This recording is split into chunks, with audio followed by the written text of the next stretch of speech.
Hello students, welcome back to the channel guys. और आज इस वीडियो में बहुत ही इंटरेस्टिंग चैप्टर को समझने वाले हैं।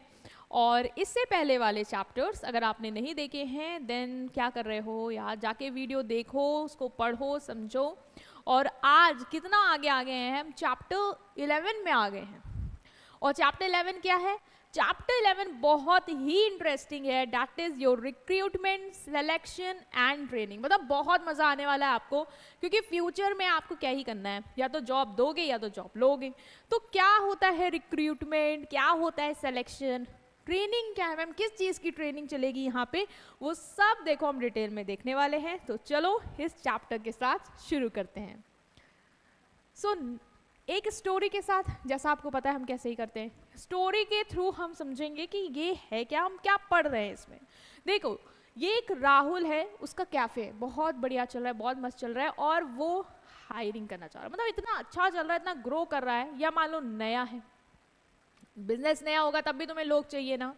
बिजनेस पहले से चल रहा है तब भी तुम्हें लोग चाहिए। पहले से चल रहा है, ग्रो करना चाहते हो, एक्सपैंड करना चाहते हो, तभी तो लोग चाहिए होंगे ना, और बढ़ाने के लिए बिजनेस और काम करने के लिए। तो जो राहुल है उसका देखो क्या केस है। उसका है कि उसने नया कैफे खोला है। क्या खोला है? मार्केट में नया कैफे खोला है। अब नया कैफे खोलेगा तो उसको एम्प्लॉयज चाहिए होंगे। कॉफी बनाएगा कौन, कस्टमर को सर्व कौन करेगा, बिल कौन काटेगा, सारे काम के लिए उसको चाहिए।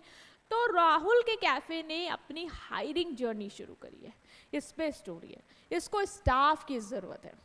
ही put a job advertisement to invite candidate. Job के एडवर्टीजमेंट देखते होगे ना, न्यूज़पेपर में आते हैं, इनफैक्ट बहुत सारे ऐप्स हैं, लिंक्डइन हो गया, naukri.com हो गया, ठीक है। ये सब में क्या आती है, वैकेंसी आती है। जैसे जो कंपनी को हायरिंग कर रही होती है वो एडवर्टाइज करवाती है, कितने ये एम्प्लॉयज़ चाहिए मुझे, ये स्किल है इनमें, ये रिक्वायरमेंट है, ये एलिजिबिलिटी है, सब कुछ देती है ना। तो ये क्या होता है, ये होता है आपका रिक्रूटमेंट। कि जब राहुल को कैफे में एम्प्लॉयज़ की ज़रूरत है तो उसने क्या किया, उस जॉब का एडवर्टीजमेंट निकाला, ताकि वो क्या कर पाए, कैंडिडेट्स को इनवाइट कर पाए कि आप आओ, और ये जो वैकेंसी है, जो जॉब की पोस्ट निकली है, आप इस पर अप्लाई करो और जॉब सिक्योर करो if you are talented and good enough. Many people applied but he interviewed and selected only the best. अब ऐसा तो होता है, हमारे देश में भी ऐसा ही है।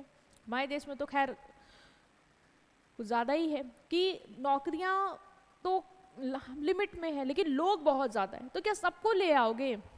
नहीं, जो ज़्यादा सुटेबल है, जो ज़्यादा काबिल है, उसको ही रखोगे। जैसे मान लो कोई जॉब निकलती है, और यहाँ पे क्या कैफ़े की जॉब है, सब लोग अप्लाई कर देते हैं, भले उनके अंदर वो टैलेंट हो या वो स्किल हो बनाने की या ना हो, सब अप्लाई कर देते हैं, क्योंकि सबको लगता है कि खाली जगह है तो चलो हम भी चलते हैं, हम भी चलते हैं, हम भी चलते हैं। तो राहुल को भी बहुत सारे लोग मिल गए, बट उसने कुछ ही सिलेक्ट किए जो उसको लगे कि भाई सुटेबल है और ये कर ले जाएंगे। तो इसे क्या कहते हैं? इसे कहते हैं सिलेक्शन। जब आप सेलेक्ट करते हो, ठीक, the chosen staff were then in train to make coffee and serve customer. अब उनको ट्रेनिंग भी दे देंगे, पहले से एक्सपीरियंस है तो वेल एंड गुड, नहीं है तो उनको फ्रेशर्स हैं तो ट्रेनिंग देंगे किस तरीके से आपको उनको ट्रीट करना है, ग्रीट करना है और सर्व करना है, बनाना कैसे है। तो ये देखो क्या है, इन्होंने नौकरियां निकाली, लोग रेज्यूमे वगैरह ले लेके आए, लोगों ने रेज्यूमे दिया, इन्होंने रिक्रूटमेंट किया, इनवाइट किया, मतलब उसके बाद इन्होंने इनका सिलेक्शन किया, जो इनको सही लगे, सुटेबल लगे, उनको सेलेक्ट किया, और फर्दर इन्होंने क्या करी, उनकी ट्रेनिंग दी, उनको सिखाया कि कैसे आपका काम करना है। तो ये हमने एक ब्रीफ ओवरव्यू लिया कि चैप्टर कह क्या रहा है। अब एक एक करके हम और डिटेल में समझेंगे स्टूडेंट्स कि मतलब क्या होता है चीज़ों का, ठीक है। तो सबसे पहले जिसको स्टार्ट करेंगे, ये कलर नहीं अच्छा लग रहा है मुझे, थोड़ा रेड ले, थोड़ा ठीक है, ओके। लाइव तो है नहीं कि तुम लोग की बातें भी सुनाई पड़े, चलो this is good, okay. So meaning of recruitment क्या होता है? रिक्रूटमेंट मतलब होता है finding and attracting suitable candidate. कहते हैं उस कंपनी की रिक्रूटमेंट चल रही है, मतलब कि वो क्या कर रहा है, अभी जॉब उसने निकाली है, मतलब कि रिक्रूटमेंट कर रहा है इन द सेंस कि वो फाइंड कर रहा है कि जो सुटेबल कैंडिडेट्स हैं मेरी जॉब पोस्टिंग के लिए। लाइक मैंने एलिजिबिलिटी रखी कि बीकॉम का कैंडिडेट चाहिए, उसने जावा भी सीखा हो, ठीक है, टाइपिंग उसकी स्पीड इतनी हो, तो मैंने ये सब रिक्वायरमेंट बता रखी कि ये होना चाहिए। तो मैं उन जो भी वो सुटेबल कैंडिडेट मतलब जो उस रिक्वायरमेंट को पूरा करते हैं, मैं उनको क्या कर रही हूँ, उनको फाइंड कर रही हूँ या अट्रैक्ट कर रही हूँ कि आप आइए और इस जॉब वैकेंसी के लिए अप्लाई करिए मेरी ऑर्गेनाइजेशन में। कैसे फाइंड करेगी, अलग अलग जगह पोस्ट कर देती है जॉब, लाइक लिंक्डइन में या वो जहाँ पे लोग जॉब जो चाहते हैं वो अवेलेबल हो, प्रेजेंट हो, फिर वो मेरा जब एडवर्टीजमेंट वगैरह देखेंगे तो क्या करेंगे, अप्लाई कर देंगे, अट्रैक्ट हो जाएंगे देख के, अरे ये रिक्वायरमेंट तो मेरे अंदर है और मैं क्या कर सकता हूँ, अप्लाई कर सकता हूँ। तो रिक्रूटमेंट मतलब होता है finding and attracting suitable candidate, जो कैंडिडेट उस जॉब के लिए सुटेबल है उनको ही to apply for job vacancy in an organisation according to Edwin Flippo. Flippo ने भी एक डेफिनेशन दी है, याद रख लेना एक डेफिनेशन, कि रिक्रूटमेंट क्या होता है। इन्होंने कहा कि रिक्रूटमेंट एक प्रोसेस है सर्चिंग फॉर प्रोस्पेक्टिव एम्प्लॉयज, मतलब जो एम्प्लॉय सुटेबल है उस जॉब पोस्ट के लिए, उनको क्या करना, उनको सर्च करने का एक प्रोसेस है। एंड स्टिमुलेटिंग देम, सिर्फ सर्च ही नहीं करना है कि हाँ ये है काबिल, ये कर सकता है इस जॉब पे अप्लाई, बट उनको स्टिमुलेट करना, उनको मोटिवेट करना, उनको इनकरेज करना। कैसे इनकरेज कर सकते हैं, पेमेंट पैकेज वगैरह दिखा के, थोड़ा ये दिखा देंगे कि ये फैसिलिटी वगैरह देंगे, हम बड़ी रेपुटेटेड ऑर्गेनाइजेशन को इनकरेज करना कि वो उस जॉब के लिए क्या करे, अप्लाई करे, हम उनकी ऑर्गेनाइजेशन में, तो मेरी ऑर्गेनाइजेशन जिसकी भी है, ठीक है। तो समझ में आया रिक्रूटमेंट क्या होता है।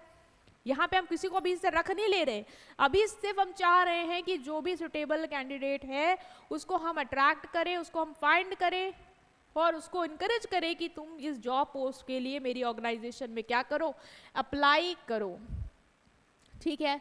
तो की पॉइंट क्या है इसके, पहला है जो मेन पर्पस होता है रिक्रूटमेंट का, वो क्या होता है, अट्रैक्ट करना लार्ज नंबर ऑफ कैंडिडेट को so that organisation can select the best one.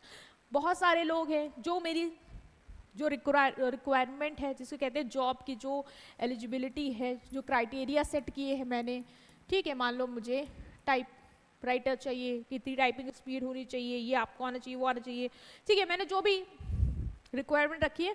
बहुत सारे लोगों में हो सकती है, लाइक मान लो कि मैंने वैकेंसी निकाली है 1000 पोस्ट की और ऐसे 20,000 लोग हैं जिनके अंदर ये काबिलियत है, तो मैं अट्रैक्ट करूंगी, मैं रिक्रूटमेंट के तो चाहूंगी वो सब 20,000 जो हैं वो सब अप्लाई करें इस जॉब पे, और फिर मैं इनमें से क्या करूंगी, फर्दर जो हमारी सिलेक्शन स्टेज है उसमें जो बेस्ट है उसको सिलेक्ट करूंगी। हो सकता है किसी में बिल्कुल और ही ज़्यादा अच्छी क्वालिटी हो, कम्युनिकेशन भी मिल जाए या कुछ ऐसा मिल जाए जो ऑर्गेनाइजेशन को और बेनिफिट पहुंचा सकता है, ठीक है। तो ये पॉजिटिव प्रोसेस, यहाँ पे हम किसी को छाट नहीं रहे, अभी हम सबको बुला रहे हैं कि आओ और इस जॉब पोस्ट के लिए अप्लाई करो अगर तुम पोटेंशियल हो, ठीक है। Recruitment come before selection, of course अभी हम सेलेक्ट नहीं कर रहे हैं, अभी सिर्फ इनवाइट कर रहे हैं सुटेबल कैंडिडेट को कि वो जॉब पे क्या करे, पोस्ट के लिए अप्लाई करे। जब तक रिक्रूटमेंट नहीं होगा तब तक सिलेक्शन भी नहीं होगा, पहले लोग आएंगे फिर हम देखेंगे ना कि बेस्ट कौन है जिसे हमें सेलेक्ट करना है finally. It is linking activity, linking activity मतलब जिनको जॉब चाहिए और जो जॉब देना चाहते हैं उनको कनेक्ट करता है रिक्रूटमेंट। जैसे मैंने पोस्ट निकाली जॉब की, मेरी ऑर्गेनाइजेशन को एम्प्लॉयज चाहिए और जिन एम्प्लॉयज को वो जॉब चाहिए वो क्या करेंगे, आपस में कनेक्ट करेंगे और रिक्वायरमेंट को पूरा करेंगे। ओके, सो ये क्या है, लिंकिंग एक्टिविटी है, जोड़ने की काम कर रही है एम्प्लॉयर और एम्प्लॉयज, नॉट एम्प्लॉयर और employee, job seeker and employers को, ठीक है। अभी एम्प्लॉय नहीं बनाया हमने उसे। Next is sources of recruitment. अब आता है कि ठीक है मैम, समझ में आया कि हम अट्रैक्ट करेंगे, हम फाइंड करेंगे, अट्रैक्ट करेंगे उन सुटेबल कैंडिडेट्स को, इनकरेज करेंगे कि आओ जॉब के लिए अप्लाई कर दो, ठीक, समझ गए। कहाँ से करेंगे, क्या क्या तरीके हो सकते हैं रिक्रूटमेंट करने के लिए, उनको बुलाने के लिए और जो वैकेंसी है हमारी ऑर्गेनाइजेशन में उसको फिल करने के लिए। तो देखो, जो भी आपके रिक्रूटमेंट के सोर्स हैं, रिक्रूटमेंट के सोर्स मतलब बेसिकली मेथड जो हैं जहाँ से बिजनेस को पोटेंशियल कैंडिडेट्स मिलते हैं जॉब वैकेंसीज को फिल करने के लिए, वो बहुत सारे हैं, बहुत सारे सोर्स हैं, बहुत सारे तरीके हैं जिससे आप अपनी जॉब ऑर्गेनाइजेशन में जॉब वैकेंसी है जो खाली जगह उसको क्या कर सकते हो, फिल कर सकते हो। पहला है आपका जो मेन सोर्स हैं वो कौन से, इंटरनल और एक्सटर्नल, मतलब या तो ऑर्गेनाइजेशन के अंदर के ही लोगों को इंकरेज करो और जो भी आप यहाँ वैकेंसी उसमें फिट कर दो, या फिर बाहर से लोगों को इनकरेज करो, सुटेबल कैंडिडेट्स को, कि वो अप्लाई करें और फिर उनमें से फर्दर बेस्ट सेलेक्ट करके अपनी जॉब की जो वैकेंसी उसको फिल कर दो। तो जो दो सोर्स है रिक्रूटमेंट के वो है इंटरनल और एक्सटर्नल, या तो अंदर से ऑर्गेनाइजेशन के लोग को लाएंगे या फिर बाहर से इनकरेज करेंगे कि आप आइए और जॉब के लिए अप्लाई करिए। ठीक है, simply these are the ways through which an organisation find people to apply for job. Source of recruitment basically तरीके हैं जिससे आप सुटेबल कैंडिडेट्स को फाइंड करोगे और उनको अट्रैक्ट करोगे कि वो जॉब के लिए क्या करें, अप्लाई करें। ठीक है, तो पहले हम बात करेंगे इंटरनल सोर्सेस ऑफ रिक्रूटमेंट की, कि जहाँ पे आपको और मेहनत नहीं करनी है। लाइक मेरी बहुत बड़ी ऑर्गेनाइजेशन है, बहुत सालों से लोग काम कर रहे हैं, उनमें ही से मैं क्यों ना जो वैकेंसी आई है, लाइक मैनेजर की पोस्ट आई है, तो उनमें से ही क्यों ना किसी एम्प्लॉय को मैनेजर ही बना दिया जाए। ठीक है, तो हमें बाहर से फर्दर बुलाने की ज़रूरत नहीं है और ज़्यादा कुछ करने की ज़रूरत नहीं है। अंदर से ही जो एम्प्लॉयज़ हमें लग रहे हैं इस पोजीशन के लिए सुटेबल है, उनमें से ही कोई बेस्ट सेलेक्ट करके हम उसे फिल करवा सकते हैं। तो when job vacancy are filled by people who are already working in the organisation, जो ऑर्गेनाइजेशन के अंदर ऑलरेडी काम कर रहे हैं, मतलब जो ऑलरेडी इंटरनली हैं ऑर्गेनाइजेशन के अंदर, जब उन्हीं में से आप वैकेंसी को फिल कर देते हो जॉब दे के, उससे क्या कहते हैं, उससे कहते हैं इंटरनल रिक्रूटमेंट। कभी सुना होगा आपने, आपके बाबा का प्रमोशन हो गया, मतलब समझ जाना कि ये इंटरनल रिक्रूटमेंट करा है कंपनी ने, अंदर के ही एम्प्लॉय को ही क्या करा, जो वैकेंसी थी एक हाई पोस्ट की उसमें फिट कर दिया, वो वैकेंसी को फिल कर दिया। ठीक है, तो किस तरीके के होते हैं इंटरनल सोर्सेस? पहला है प्रमोशन। प्रमोशन करके आप रिक्रूटमेंट के थ्रू वैकेंसी फिल कर सकते हो। Means vacancies at higher level are filled by promoting existing employee to a higher post. Higher post में वैकेंसी है, मुझे चाहिए लोग जिनको मैं जॉब देके वो वैकेंसी को फिल करूं, या तो मैं बाहर से ला सकती हूँ, बट मुझे पता है मेरे अंदर ही ऑर्गेनाइजेशन के इतने काबिल लोग हैं कि उनमें से ही भाई उतने साल कंपनी से जुड़े हैं, एक्सपीरियंस है, जानते हैं कंपनी को, तो इनको ही क्यों ना उस हाई पोस्ट पे हम रिक्रूट कर दें। तो जो भी लोग हैं, एम्प्लॉयज़ हैं, उनमें से हमने क्या किया, कोई बेस्ट नाम लिख रहे कि बेस्ट फ्री ये है, इनमें से जो भी सबसे बेस्ट लगा हमने उसको क्या कर दिया, फाइनली सेलेक्ट करके रिक्रूटमेंट कर दिया। तो प्रमोशन एक इंटरनल सोर्स हो सकता है रिक्रूटमेंट का, कि आप उनमें से ही एम्प्लॉयज़ को ट्रैक कर सकते हो और जॉब के लिए फर्दर ये जो पोस्ट उसके लिए इनकरेज कर सकते हो कि वो अप्लाई करें, and then if you find them the best one जिसके भी अमंग में है वो आप उसको सुटेबल रख सकते हो। या फिर अगर आपको लगता है एक ही एम्प्लॉय है जो आपको लगता है सुटेबल, तो उसको डायरेक्ट ही कर दो। सिलेक्शन प्रोसेस की भी फर्दर रीड नहीं होती यहाँ पे, कि आप अभी जब समझोगे ना वहाँ पे, तो फर्दर सिलेक्शन करना, रिक्रूटमेंट में लोगों ने अप्लाई किया, फिर उनमें छांटने के लिए 10 तरीके के राउंड कराना है, देन करना। बट इंटरनल है, आप उस एम्प्लॉय को जानते हो, उसका बैकग्राउंड जानते हो, उसकी स्किल जानते हो, तो आपको लग रहा है वही बेस्ट है तो उसको ही ला दो डायरेक्ट। वरना ये भी होता है कि इंटरनल रिक्रूटमेंट में भी आप छोटा मोटा सिलेक्शन प्रोसेस कर सकते हो। लाइक उनसे इंटरव्यू ले लिया, 3 लग रहे हैं सुटेबल, तीनों में से इंटरव्यू लगा, जो बेस्ट लगा उसको हमने मैनेजर की पोस्ट दे दी, तो ये भी होगा। तो ब्रांच मैनेजर जैसे रिटायर हो गया, ठीक, ब्रांच मैनेजर जो था वो रिटायर हो गया, तो मैंने क्या किया, सेल्स मैनेजर को ही ब्रांच मैनेजर में प्रमोट कर दिया। तो ये वैकेंसी आई, इसको फिल करने के लिए मैंने क्या किया, जो इंटरनल एम्प्लॉय था उसको ही प्रमोट कर दिया। ट्रांसफर के थ्रू आप क्या कर सकते हो, रिक्रूटमेंट कर सकते हो, like shifting an employee from one department to another. जैसे एक डिपार्टमेंट से दूसरे डिपार्टमेंट में शिफ्ट कर देते हैं, उस डिपार्टमेंट में जगह खाली है तो यहाँ के लोगों को दूसरे डिपार्टमेंट में डाल दिया, शिफ्ट कर दिया, तो जो वैकेंसी है वो वहाँ पे मैंने उस तरीके से फिट कर दी। So an accountant in Delhi office is transfer to Mumbai office. भाई मुंबई ऑफिस में रिक्वायरमेंट थी अकाउंटेंट की, तो दिल्ली ऑफिस वाले उसको हमने मुंबई में शिफ्ट कर दिया। तो इससे क्या हो गया, हमारा इंटरनल रिक्रूटमेंट हो गया। इंटरनली रिक्रूटमेंट के थ्रू हमने जो वैकेंसी है अपनी जॉब में वो फिल कर दी है। ठीक है, तो रिक्रूटमेंट क्लियर है कि लोगों को अट्रैक्ट करना कि वो आपके ऑर्गेनाइजेशन में अप्लाई करें। ठीक है, और इंटरनल हो सकता है, मतलब अंदर के ही लोगों से ही आप इनकरेज कर सकते हो कि जॉब पे अप्लाई करें, और जो भी आपको बेस्ट लगता है उसको पुट करना, या फिर एक्सटर्नली कर सकते हो। तो इंटरनली या तो प्रमोशन दे दोगे, ठीक है, वैकेंसी है, मैंने इंटरनली डायरेक्ट क्या किया, जो मुझे एम्प्लॉय सुटेबल लग रहा है उसमें से बेस्ट सेलेक्ट करके एक को प्रमोट कर दिया। या फिर मैं क्या कर सकता हूँ, ट्रांसफ़र कर सकता हूँ, अगर मुझे लग रहा है कोई एम्प्लॉय बेस्ट है उस जगह का, उसको वहाँ भेज सकते हैं, उसके लिए भी सुटेबल होगा, तो फिर मैंने उसको क्या किया, ट्रांसफ़र कर दिया और वहाँ की वैकेंसी इससे फिल कर दी। सिलेक्शन की स्टेज की इसमें रिक्वायरमेंट होती भी है, नहीं भी होती है, जैसा कंपनी को सुटेबल लगता है। कि अगर उसको लग रहा है कि 3 लोग हैं, 3 में से कोई एक बेस्ट हो सकता है, तो हाँ, फिर उनको इंकरेज करने के बाद जो बेस्ट है उनको मैंने बोला कि डेडलाइन दी है, आप इसमें प्रोजेक्ट कंप्लीट कर लोगे तो आपको ही प्रमोशन दे देंगे। होता है, कंपनी करती है जनरली, तो वो भी तरीका हो सकता है।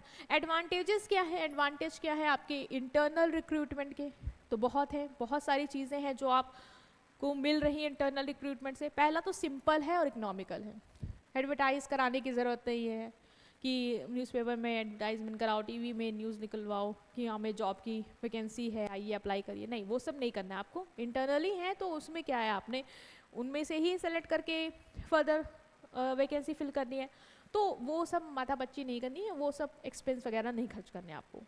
मोटिवेशन फॉर एम्प्लॉयज़, जैसे जो एम्प्लॉयज़ हैं उनको लिए मोटिवेशन रहता है कि हमारा प्रमोशन हो सकता है, हम बेटर परफॉर्म करेंगे, जिससे हमें क्या मिले, प्रमोशन मिल जाए ऑर्गेनाइजेशन की हायर पोस्ट में।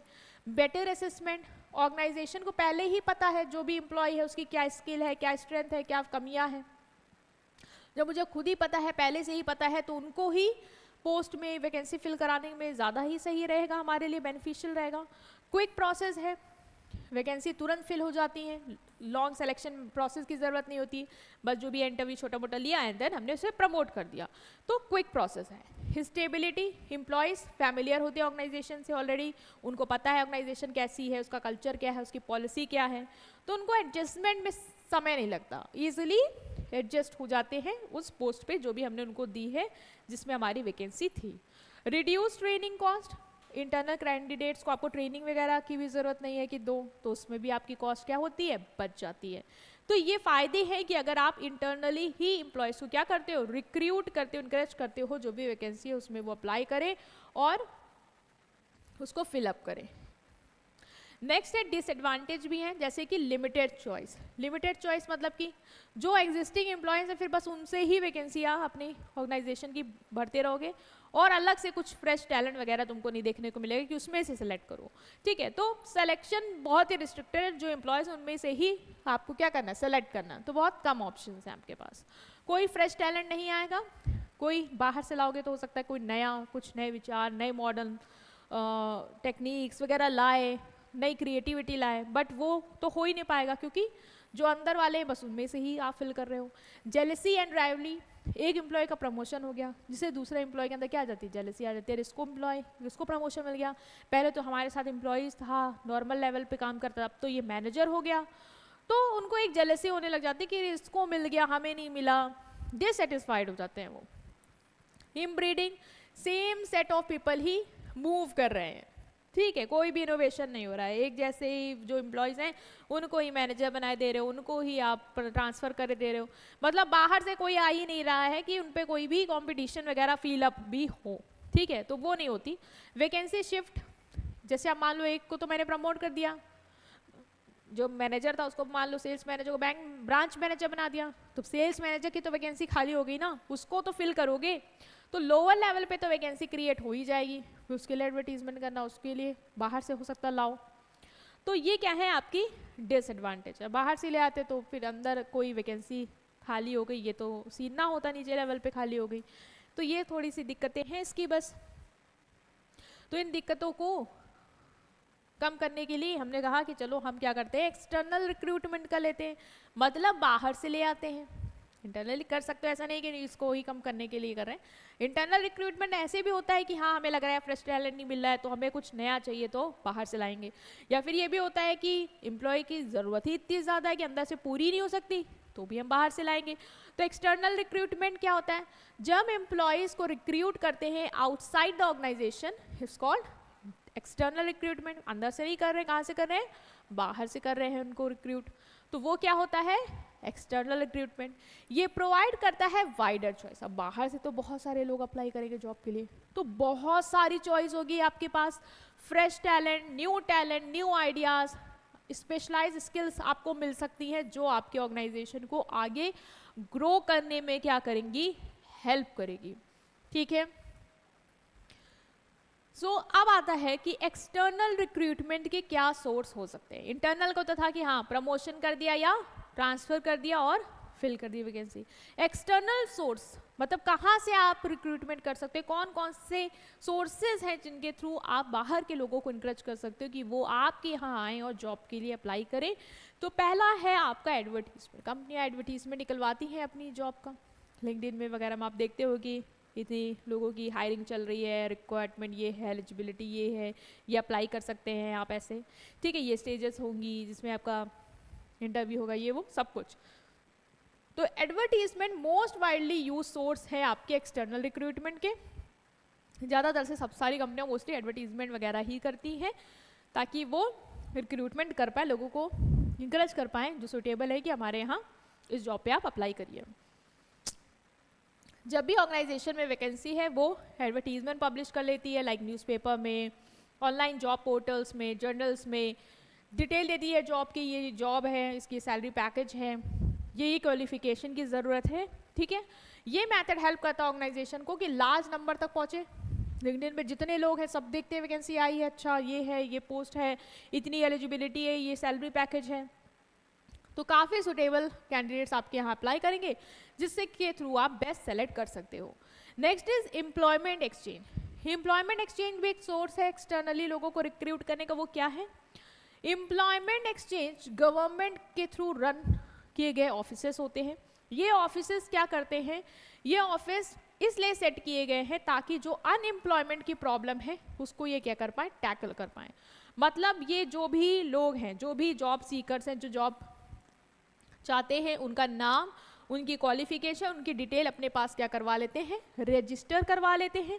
और जैसे ही उनको पता चलता है कि कोई एम्प्लॉयर उनको कांटेक्ट करता है, इनको एम्प्लॉयमेंट एक्सचेंज वालों को, इनके ऑफिस को, कि हमें जॉब चाहिए और मुझे ये कैंडिडेट्स चाहिए, तो इनके पास जिन जिन एम्प्लॉयर्स, जिन जिन जॉब सीकर्स का, जिन जिन को जॉब चाहिए थी, उनका जो भी डेटा है जो उस एम्प्लॉयर के रिक्वायरमेंट को फुलफिल करता है, उसको क्या करते हैं, ये सर्च आउट करते हैं और एम्प्लॉयर को प्रोवाइड कर देते हैं। Notify their job vacancy, the exchange refers suitable candidates from its record. जो भी इनके रिकॉर्ड में सुटेबल कैंडिडेट्स हैं उनको ये बता देते हैं कि ये लोग हैं। तो जैसे मैं हूँ, मुझे जॉब चाहिए, तो मैं इनके पास जा सकती हूँ, एम्प्लॉयमेंट एक्सचेंज के पास, जो गवर्नमेंट के थ्रू रन ऑफिसेस हैं, कि सर मेरा ये रिकॉर्ड ले लीजिए, मेरी ये क्वालिफिकेशन है और मैं ऐसी जॉब चाहती हूँ। तो जैसे इनके पास कोई ऐसा एम्प्लॉयर आया जिसको जॉब देनी है एम्प्लॉयज़ को, और इसके पास तो सारा रिकॉर्ड है ही मेरा, तो अगर वो क्वालिफिकेशन मेरी मैच हो जाती है उस एम्प्लॉयर की जॉब रिक्वायरमेंट से, तो ये मेरा नाम उनको सजेस्ट कर देंगे कि ये हैं, आप इनको अपने यहाँ हायर करवा सकते हैं। ठीक है, तो this method specially useful for filling semi skill and unskill as it provide ready list of candidate and low cost. और ये लो कॉस्ट में, कम कीमत में एक रिकॉर्ड लिस्ट दे देते हैं कि इनको आप अपने यहाँ जॉब में रख सकते हो, ये जॉब सीकर हैं, आपकी रिक्वायरमेंट को पूरा करते हैं, बट ये सेमी स्किल्ड या अनस्किल्ड वालों का ही रिकॉर्ड रखता है। अनस्किल्ड मतलब जैसे लेबर हो गए जो पढ़े लिखे नहीं, इनको भी स्किल नहीं है ऐसा, ये सेमी स्किल थोड़ा बहुत सीखे हुए हैं बस। ठीक है, तो मैं नहीं कर सकती हूँ फिर तो। Okay, next is placement agencies. Placement agencies क्या होती हैं? Placement agencies are the private organisation that provide recruitment and selection services to employer. अब जैसे मैं हूँ, मुझे नहीं माथा बच्चा करना है यार, मैं कराऊँ प्लेसमेंट, मैं रिक्रूटमेंट निकालूँ, मैं सेलेक्ट करूँ, इतना टीम झाम करना है, मुझे नहीं करना। तो मैं क्या करूँगा, मैं इन एजेंसी को हायर कर लूँगी। ठीक है, मैं इन प्लेसमेंट एजेंसी को हायर कर दूंगी, अब जो भी मेरा ये काम वगैरह है ये संभालेंगी।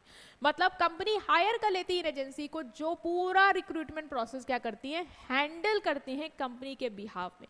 मतलब जॉब को एडवर्टाइज कराना, लोगों की एप्लीकेशन को रिसीव करना, सुटेबल एप्लीकेशन को स्क्रीन करना, सुटेबल कैंडिडेट को शॉर्टलिस्ट करना इंटरव्यू के लिए, ये जो है वो प्लेसमेंट एजेंसीज हमारे बिहाफ पे, कंपनी के बिहाफ पे क्या करती है, हैंडल करती है। तो ये भी एक सोर्स है रिक्रूटमेंट का कि हम इनको हायर कर देंगे और ये हमारा पूरा जो भी रिक्रूटमेंट प्रोसेस है वो ये अपने लेवल पे देखेंगी। ये मेथड हमारे जो एम्प्लॉयर्स उनका टाइम भी सेव करती हैं और एफर्ट्स भी, स्पेशली जब वो मैनेजरियल या स्पेशलाइज पोस्ट के लिए रिक्रूटमेंट करना चाहता है। तो ये पूरा जो भी रिक्रूटमेंट प्रोसेस है वो हैंडल कर लेती हैं हमारे बिहाफ पे, तो ये भी हमको सुटेबल कैंडिडेट ला के दे देती हैं। कैंपस इंटरव्यू, ये तो आपने देखा होगा, सुनते होंगे भाई बहनों का कैंपस इंटरव्यू हुआ है स्कूल यूनिवर्सिटीज़ में, बड़ी बड़ी कंपनियां आई हैं जो हायरिंग कर रही हैं, रिक्रूटमेंट कर रही हैं। तो campus interview are conducted when company visit college university and technical institute to recruit fresh graduate और पोस्ट ग्रेजुएट। स्टूडेंट का इंटरव्यू लेती है डायरेक्टली कैंपस में, और जो अच्छे कैंडिडेट्स हैं उनको जॉब ऑफर करती है before they even complete their study. अपनी पढ़ाई पूरी करने से पहले ही उनको ऑफर कर देती है कि आप हमारी कंपनी में क्या कर सकते हो, एज ए जॉब अप्लाई कर सकते हो। तो वो कंपनियां क्या करती हैं, कॉलेज वगैरह विजिट करती हैं और वहाँ पे जो भी सुटेबल कैंडिडेट्स होते हैं उनको सेलेक्ट करने में लगी रहती हैं। ये मेथड बहुत ही कन्वीनियंट है उन ऑर्गेनाइजेशन को जिनमें यंग, एजुकेटेड, टैलेंटेड कैंडिडेट चाहिए with up to date knowledge and skill. तो मैं जाऊँगी कैंपस में, वहाँ पे रिक्रूटमेंट प्रोसेस कर सकती हूँ। ठीक है, मैं लोगों को मतलब जो भी जॉब वैकेंसी है मैं बता सकती हूँ बच्चों को कि ये है, ये रिक्वायरमेंट है, और जिसके अंदर वो टैलेंट स्किल होगा वो आके अप्लाई कर सकते हैं, एंड देन फर्दर मैं उनमें से ही सेलेक्ट करके उनको जॉब लेटर भी दे सकती हूँ।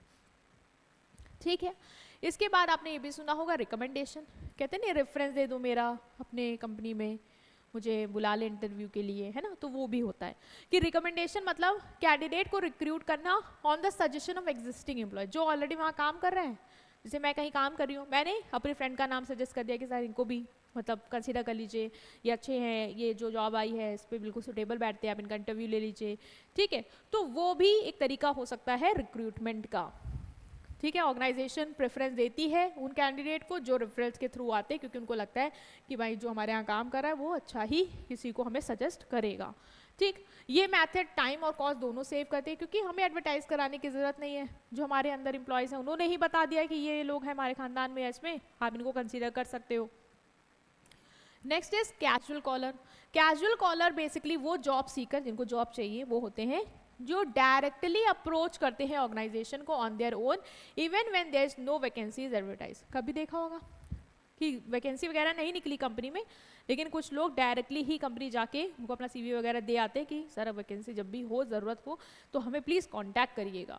Many reputed company maintain a file and database of such application. सब लोग मेंटेन करते हैं, CV रखते हैं, सब लोग कंपनियां रखती है। जो आए थे, जब नहीं भी निकाली थी तब भी आए थे, दे के गए थे। तो हम पहले सोचते हैं कि चलो उनको ही देख लो एक बार, जो ऑलरेडी दे गए हैं कि क्या सुटेबल है, तो हम उनमें से ही क्या कर लेंगे, सेलेक्ट कर लेंगे। तो when ever vacancy arise HR department उनसे ही सेलेक्ट करने की कोशिश करता है कि भाई देखें कितने कितने अप्लाई किया है, क्या इस जॉब पे सुटेबल बैठते हैं, तो हम इनमें से ही बुला के सिलेक्शन करवा सकते हैं, अदरवाइज हम निकालेंगे। तो this method is simple and cost effective as it avoid advertisement और एजेंसी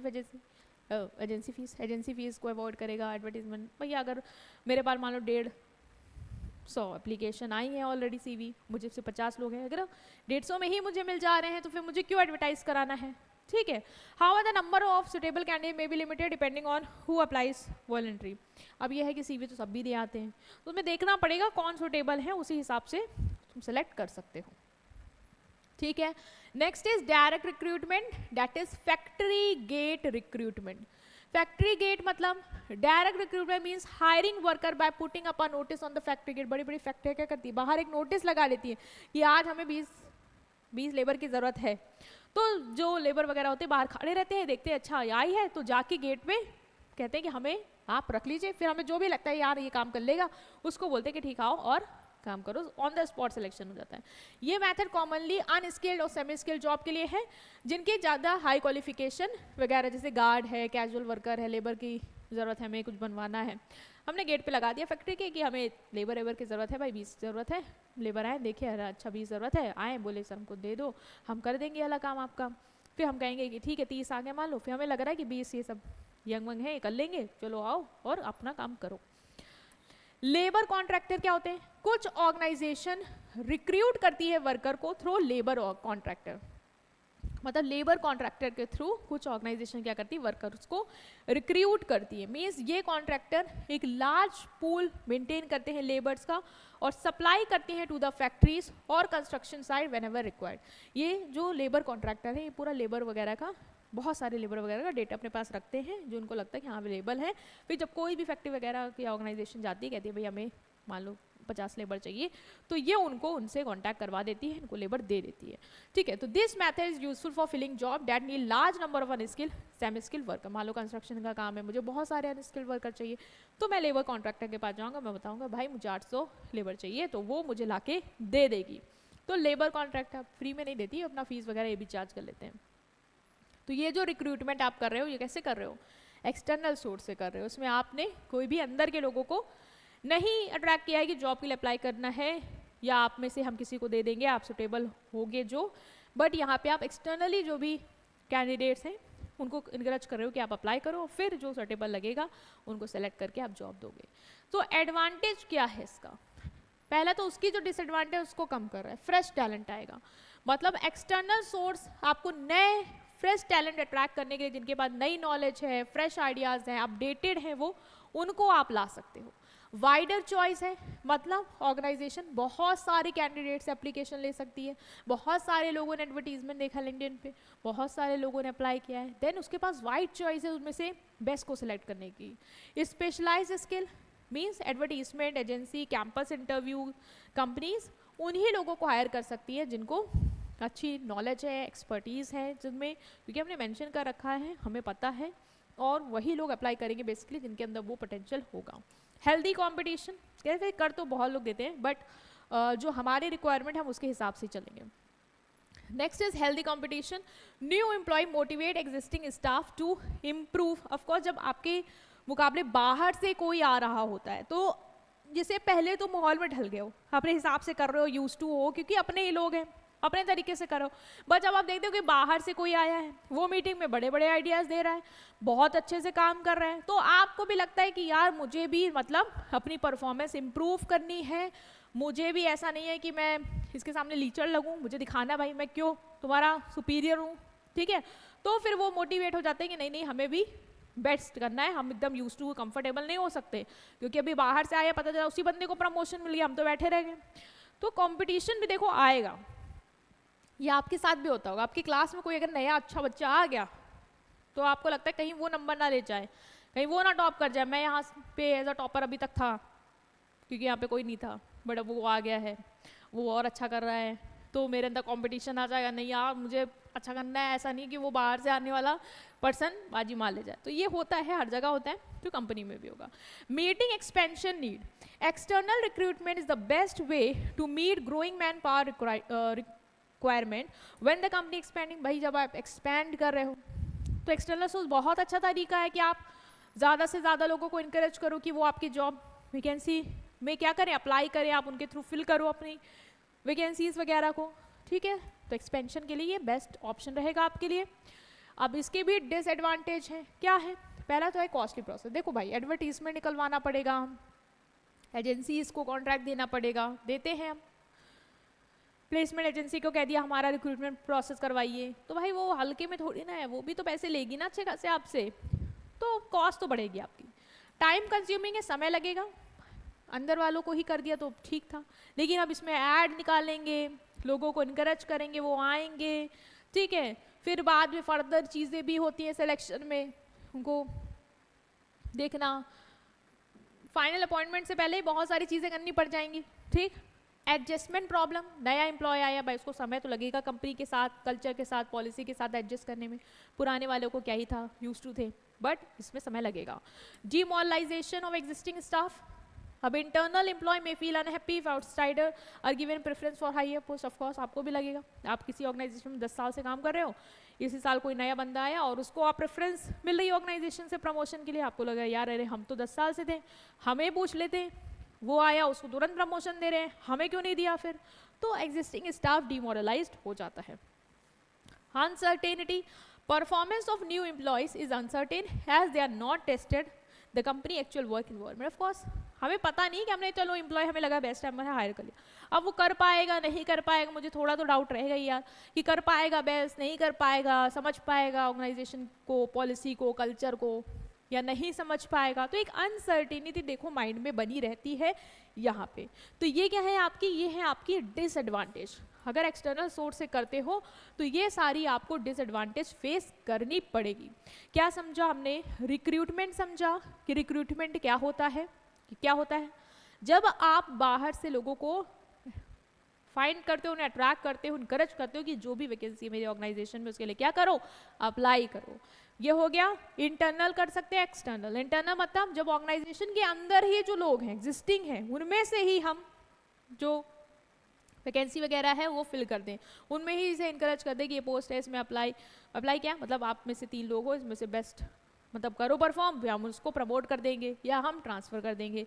फिर थर्ड है आपका एक्सटर्नल सोर्सेज। इसमें हमने बहुत सारे तरीके देखे जिससे आप बाहर वालों को इनकरेज कर सकते हो सुटेबल कैंडिडेट्स को कि वो जो भी वैकेंसी है उसमें अप्लाई करें, चाहे खुद ऐड निकालो, चाहे प्लेसमेंट एजेंसी हायर करो, चाहे अगर फैक्ट्री में हो तो लेबर कॉन्ट्रैक्टर के थ्रू या फैक्ट्री गेट पे नोटिस लगा के इस तरीके से बाहर वाले लोगों को इंकरेज कर सकते हो, अट्रैक्ट कर सकते हो सुटेबल कैंडिडेट्स को कि जो भी वैकेंसी है, जॉब पोस्ट है, उस पर क्या करें, अप्लाई करें। नेक्स्ट है आपका सिलेक्शन। अभी हमने सबको अप्लाई करा दिया अभी, लेकिन बहुत सारे लोगों ने अप्लाई कर दिया, 10 पोस्ट है, 10,000 आ गया, बेस्ट सेलेक्ट करेंगे ना, जो 10 बेस्ट होंगे उनमें से रखेंगे, तो वो होती है आपकी सिलेक्शन। कैसे होता है अब हम उसको समझेंगे।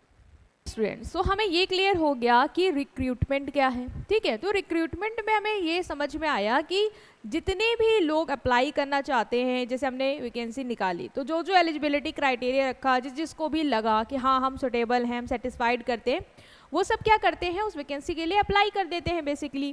तो एक पॉजिटिव प्रोसेस है, क्यों, क्योंकि आप सबको बुला रहे हो जो भी एलिजिबल है कि आप आइए और हमारी इस वैकेंसी के लिए अप्लाई करिए। बट क्या जितने लोगों ने भी अप्लाई कर दिया क्या आप सबको रख लेते हो ये कह के कि मैंने तो सबको बुलाया तो हम सबको दे देंगे जॉब? Of course not. जितनी वैकेंसी आई है बस उतने ही आप हायर करोगे, आपके यहाँ जितने रिक्वायरमेंट है उतने ही तो लोगों को सेलेक्ट करोगे। तो सेलेक्ट कैसे करेंगे, अब कैसे हम ये सोचेंगे कि जो भी कैंडिडेट्स ने अप्लाई किया है उसमें से हमें किसको रखना चाहिए, वो जो एक प्रोसेस होता है ना सेलेक्ट करने का, वो क्या होता है आपका सिलेक्शन, ठीक है। तो सिलेक्शन क्या है, सिलेक्शन मतलब process of choosing the most suitable candidate. बहुत सारे कैंडिडेट्स ने अप्लाई किया है, अब कौन सा कैंडिडेट हमें चाहिए उसको सेलेक्ट करने का, उसको चूज करने का जो प्रोसेस होता है, क्योंकि ऐसे ही रैंडमली हमने कहीं ये देखने में अच्छा लग रहा है या इसकी पर्सनैलिटी अच्छी है तो चलो हम इसको रख लेते हैं, नहीं, आपको एक पूरा प्रोसेस करना होगा, उनका बैकग्राउंड चेक करना होगा, उनके कुछ टेस्ट वगैरह लेने होंगे, मतलब अभी हम डिस्कस में करेंगे, पूरा डिटेल में समझेंगे, तो वो सब करोगे फिर आप डिसीजन लोगे कि आपको किसे रखना है और किसे नहीं रखना है, ठीक है। तो एक प्रोसेस होता है, ठीक है, स्टेप बाय स्टेप चीज़ें करते हैं जिससे हमें पता चलता है कि कौन सा सुटेबल कैंडिडेट है, बेसिकली मोस्ट सुटेबल कैंडिडेट है among the large number of applicant, जितने लोगों ने भी अप्लाई किया है उनमें से कौन सा मोस्ट सुटेबल कैंडिडेट है जो हमारी जॉब के लिए सुटेबल रहेगा और हम उसे क्या कर लेंगे, सेलेक्ट कर लेंगे। तो it is the process of choosing the most suitable candidate from the large number of applicants, जिन्होंने भी अप्लाई किया है, who have applied for the job. Okay, so बहुत सारे स्टेप्स होते हैं जो हम करते हैं ये सेलेक्ट करने के लिए कि कौन सा मोस्ट सुटेबल कैंडिडेट है मंगॉल। उसके लिए हम जैसे टेस्ट ले लेंगे, इंटरव्यू करते हैं, रेफरेंस चेक्स होते हैं to eliminate the unsuitable candidate and pick only the best. तो हमें कैसे, जैसे आप मान लो आपने अगर कभी अप्लाई किया हो, वैसे अभी नहीं किया होगा, आपके भाई बहन जो बड़े हैं उन्होंने कभी जॉब के लिए अप्लाई किया होगा, तो वहाँ पे क्या होता है, जैसे उन्होंने अगर किसी पोस्ट के लिए अप्लाई किया, क्या उनका सिलेक्शन तुरंत हो जाता है? नहीं होता है कि अप्लाई कर दिया, वैकेंसी है तो उनको तुरंत ले लिया जाएगा, नहीं, एक सिलेक्शन होता है। लाइक आपने देखा होगा कभी पेपर, रिटन पेपर होते हैं, फिर इंटरव्यू होता है, एंड देन अगर वो जो कंपनी है जो हायरिंग करे उसको सुटेबल लगते हैं वो, तो ही उन्हें क्या करते हैं, हायर करते हैं। तो एक प्रोसेस होता है जिसमें आप टेस्ट लोगे, रिटन टेस्ट, इंटरव्यू, अब जैसे कि IAS है उसमें क्या होता है, first stage, second stage, pre exam, main exam and then interview and then we will select the most और बेस्ट सुटेबल कैंडिडेट। ओके, उसी तरीके से सारे बिजनेस में होगा।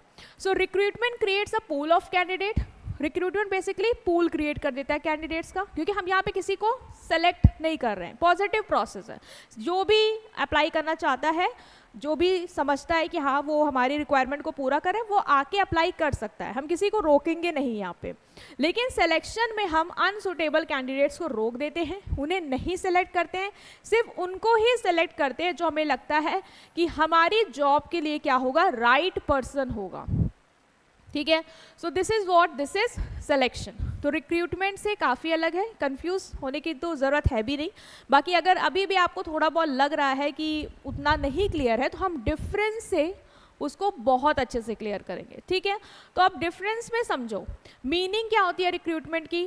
हमने अभी पढ़ लिया है कि जब हम सर्च करते हैं कैंडिडेट्स को कि वो हमारे जॉब में अप्लाई करें, और उनको इनकरेज करते हैं कि वो हमारी जो भी वैकेंसी है, जो भी पोस्ट है, जो भी जॉब्स हैं, उसके लिए क्या करें, अप्लाई कर दें।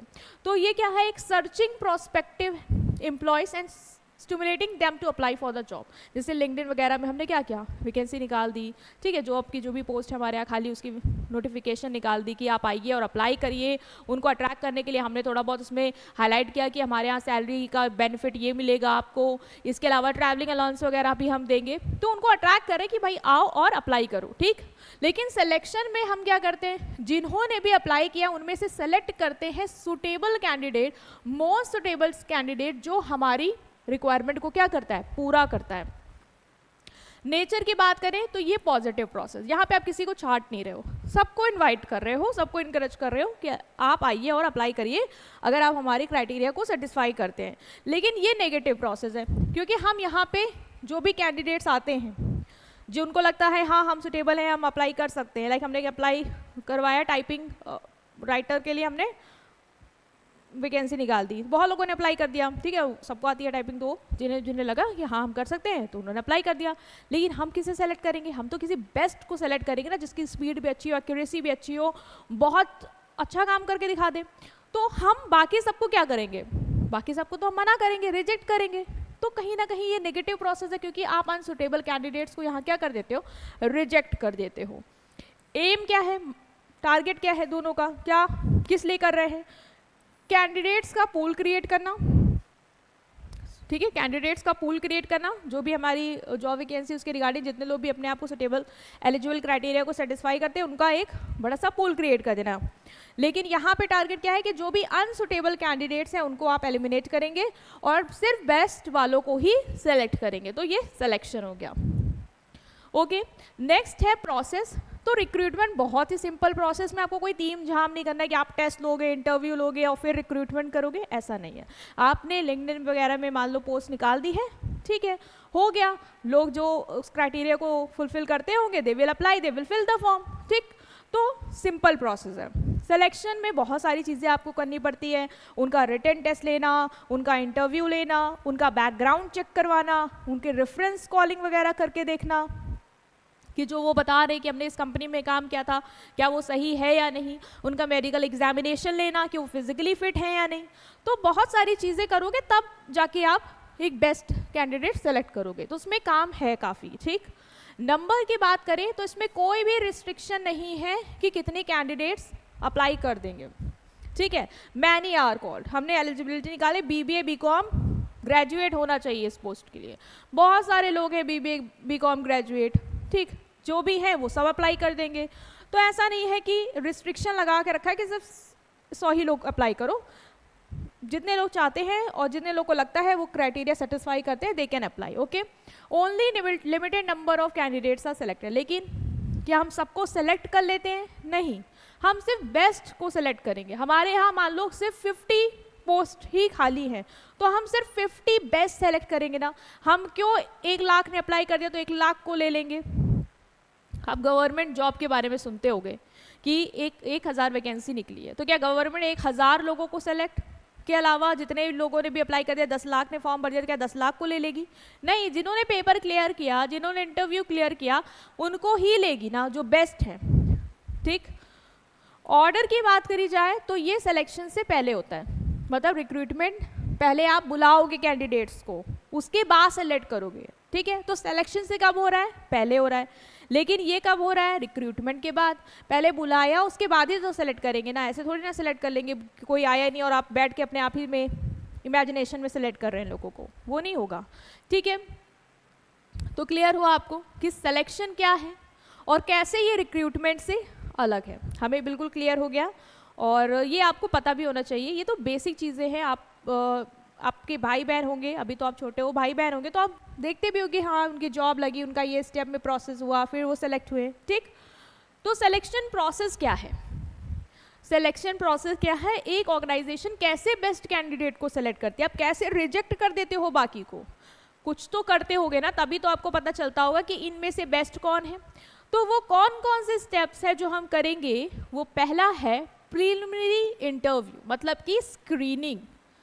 This is the short interview conducted at the beginning. शुरुआत में एक छोटा सा इंटरव्यू होता है, जैसे कि हम इसको कह सकते हैं, मान लो बस मैंने वेरीफाई करने के लिए कि आप जो एलिजिबिलिटी क्राइटेरिया रखा हुआ था उसको सेटिस्फाई करते हो या नहीं, उसके लिए एक छोटा सा इंटरव्यू कर लेते हैं कि सर आपकी क्वालिफिकेशन क्या है। जैसे मान लो निकाली थी कि ग्रेजुएट होना चाहिए, सर आपकी क्वालिफिकेशन क्या है? Ma'am I am graduate. Okay, you are satisfying this criteria. ठीक, फिर पूछ लिया आप लोकेशन वगैरह कहाँ पे है आपकी, आप यहाँ पे कंफर्टेबल रहेंगे काम करने के लिए, तो एक ले लिया ब्रीफ कि मतलब उनको आगे से पहले हम यही समझ लें कि ये सुटेबल है भी या नहीं। अदरवाइज हमने इतना समय बर्बाद कर, जो बाद में पता चला कि ग्रेजुएट ही नहीं थे और हमें तो ग्रेजुएट चाहिए था, है ना, तो दिक्कत आ जाएगी। तो उसके लिए हम क्या करते हैं, पहले स्टेज में एक स्क्रीनिंग कर लेते हैं। ये बहुत जल्दी हो जाता है और बहुत जल्दी हम क्या कर देते हैं, उन कैंडिडेट्स को एलिमिनेट कर देते हैं जो कि टोटली अनफिट है। मतलब या तो उनकी पूरी तरीके से क्वालिफिकेशन ही गलत है या तो उनकी एक्सपेक्टेशन ही गलत है। मान लो मैंने सैलरी सेट की थी 20,000, जो आया है उसकी एक्सपेक्टेशन है 1 लाख की। तो हमने जैसे पूछ लिया सर आपकी सैलरी एक्सपेक्टेशन 1 लाख, तो हमें पता है हम इतना देंगे नहीं, तो फिर हम उनको क्यों आगे इंटरव्यू के लिए कंसिडर करें। ऑफ कोर्स वो तो पहले कर भी लिया तो वो तो रिजेक्ट ही होंगे, वो हमें ही रिजेक्ट कर देंगे। तो हम क्या करेंगे, स्क्रीनिंग कर लेते हैं पहले ही, जिससे हम जो भी अनफिट कैंडिडेट्स हैं उनको बिल्कुल एलिमिनेट कर देंगे। ठीक है, फिल्टर कर देंगे। इससे हमारा समय भी बचेगा और मनी भी बचेगा, क्योंकि पहले ही स्टेज पे हमने जो अनफिट कैंडिडेट से, कंप्लीटली अनफिट कैंडिडेट से उनको हटा दिया है। ठीक, दूसरा, उसके बाद इनको छांटने के बाद जो हमें लगा नहीं भाई ये सही है, मतलब क्वालिफिकेशन भी हमारे एलिजिबिलिटी क्राइटेरिया से मैच कर रही है इनकी, साथ ही साथ सैलरी वगैरह जो भी है दे आर सेटिस्फाइड कि हाँ हमें उतना ही चाहिए। ठीक, अब हम क्या करेंगे, उनसे एप्लीकेशन फॉर्म भरवाएंगे। क्या भरवाएंगे? Application form. Candidate who clear the preliminary interview fill up a prescribe form. हर एक ऑर्गेनाइजेशन का एक फॉर्म होता है, वो देती है कि सर ये फॉर्म को भरिए। आपने कभी इंटरव्यू के लिए दिया ही नहीं होगा, इसलिए आपको उतना क्लियर नहीं होगा। मैं अपना एक्सपीरियंस बताती हूँ जो कि था, तो वहाँ पे भी ऐसा ही हुआ था, एक प्रीलिमिनरी इंटरव्यू वगैरह हुआ एंड देन क्या हुआ, एक फॉर्म दिया, स्कूल का था बेसिकली। तो फॉर्म देते हैं, वो आपसे डिटेल मतलब लेते हैं, भरवाते हैं कि आपका नाम क्या है, क्या एड्रेस है आपका, क्या क्वालिफिकेशन है, क्या एक्सपेक्टेशन है, क्या करेंगे, सर पूरा वो भरवा लेते हैं, जिससे उनको आइडिया मिल जाए आपके बारे में। ठीक है, वही एक पर्पस होता है यहाँ पे। तो ये इंक्लूड करता है पर्सन की पूरी डिटेल कि उसका नेम क्या है, एज क्या है, एजुकेशन क्या है, एक्सपीरियंस, रेफरेंस एक्सेट्रा। इससे क्या हो जाता है, एक एम्प्लॉयर जो आपको हायर करना चाह रहा है, जो बॉस है आपका होगा, अभी बना नहीं है, वो एक रिटन रिकॉर्ड ले लेता है आपका कि आपके बारे में, उसको एक ओवरव्यू मिल जाता है। अच्छा ये इस फैमिली से है, इनका ये ऑक्यूपेशन है और इनके फैमिली में लोग ये करते हैं, इनकी क्वालिफिकेशन इतनी, इनकी एज इतनी, मतलब मुझे एक ओवरव्यू मिल जाएगा आपके बारे में जो आप मुझे उस फॉर्म के थ्रू प्रोवाइड करा दोगे। तो क्या करेंगे, हम एप्लीकेशन फॉर्म फिल करवा लेंगे, जिससे हमें उनका एक रिटन रिकॉर्ड मिल जाएगा उनकी डिटेल्स का। ओके, नेक्स्ट आता है हमारा सिलेक्शन टेस्ट। अब मेरे पास उनकी पूरी डिटेल वगैरह आ गई, जिससे मैंने उनके बारे में एनालाइज कर लिया। अब जो उसमें भी होता है कि जो आपको लग रहा है कि नहीं सेटिस्फाइड नहीं कर रहे हैं आपको, मान लो, लेकिन इसमें उतना छाटते नहीं है, ये रिटर्न डॉक्यूमेंट होता है, आपने एक फॉर्म ले लिया ओवरव्यू, अब आप उनका एक टेस्ट वगैरह करा लोगे। क्या टेस्ट कराओगे, वो होता है सिलेक्शन टेस्ट। मतलब candidate are asked to take written practical test to जज their skill, intelligence, aptitude and personality. वहाँ पे हो सकता है आपसे हॉबीज़ या कुछ चीज़ें और फॉर्म में लिखवा ली गई हूँ, तो उसको भी टेस्ट करने के लिए वो कुछ टेस्ट अरेंज करवा देते हैं कि इसने लिखा तो है, चलो हम देखते हैं इसके अंदर वो काबिलियत है या नहीं जो ये लिख रहा है। तो हम क्या कराते हैं, टेस्ट करवाते हैं, रिटन भी हो सकता है या फिर हम कुछ प्रैक्टिकल टेस्ट करा लेंगे जिससे हम जज कर पाएंगे कि इनकी स्किल्स कितनी है, ये कितने इंटेलिजेंट हैं, इनका एप्टीट्यूड क्या है और इनकी ओवरऑल पर्सनैलिटी कैसी है। जैसे फॉर्म में मान लो आपने लिखा हो पर्सनैलिटी मेरी एक्सट्रोवर्ट है, तो वो आपका जीडी वगैरह करा के चेक कर लेंगे एक बार कि आप जो लिख रहे हो वो हो भी या नहीं हो, ठीक है। तो कौन कौन से टेस्ट होते हैं यहाँ पे आपके, intelligence test. Intelligence test basically आपकी मेंटल एबिलिटी चेक करेगा, थोड़ा मैथमेटिकल कैलकुलेशन वाली चीज़ें आप में डाली जाएंगी और पेपर में, और देखा जाएगा कि आप मैथमेटिकली कितने अच्छे हो।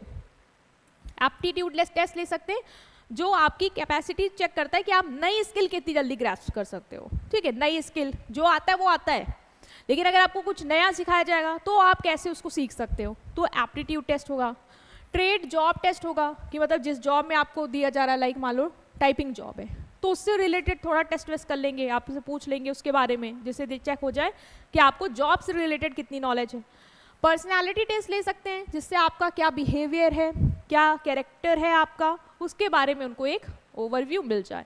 Test help in objective comparison of candidate. इससे क्या होगा, टेस्ट से क्या होगा कि जितने भी कैंडिडेट्स ने अप्लाई किया है उनको हम इस क्राइटेरिया पे, जैसे मेंटल टेस्ट लिया है, मेंटल एबिलिटी टेस्ट, ठीक है, तो मैं देख लूँगी कि कितने लोगों ने जितने भी अप्लाई किया उसमें से सबसे ज़्यादा स्कोर किसका रहा, इसका मतलब इसकी मेंटल एबिलिटी बहुत अच्छी है। इंटेलिजेंट टेस्ट में किसका स्कोर अच्छा रहा, इसका अच्छा रहा, इसका मतलब बाकी के कंपैरेटिव ये अच्छे हैं। तो टॉप 10 कौन से अच्छे कैंडिडेट है जो हमें क्राइटेरिया को सेटिस्फाई करें, with the help of this test हम उसको फर्दर कंसीडर कर लेंगे, ठीक है। तो हमने क्या किया, सिलेक्शन टेस्ट ले लिया।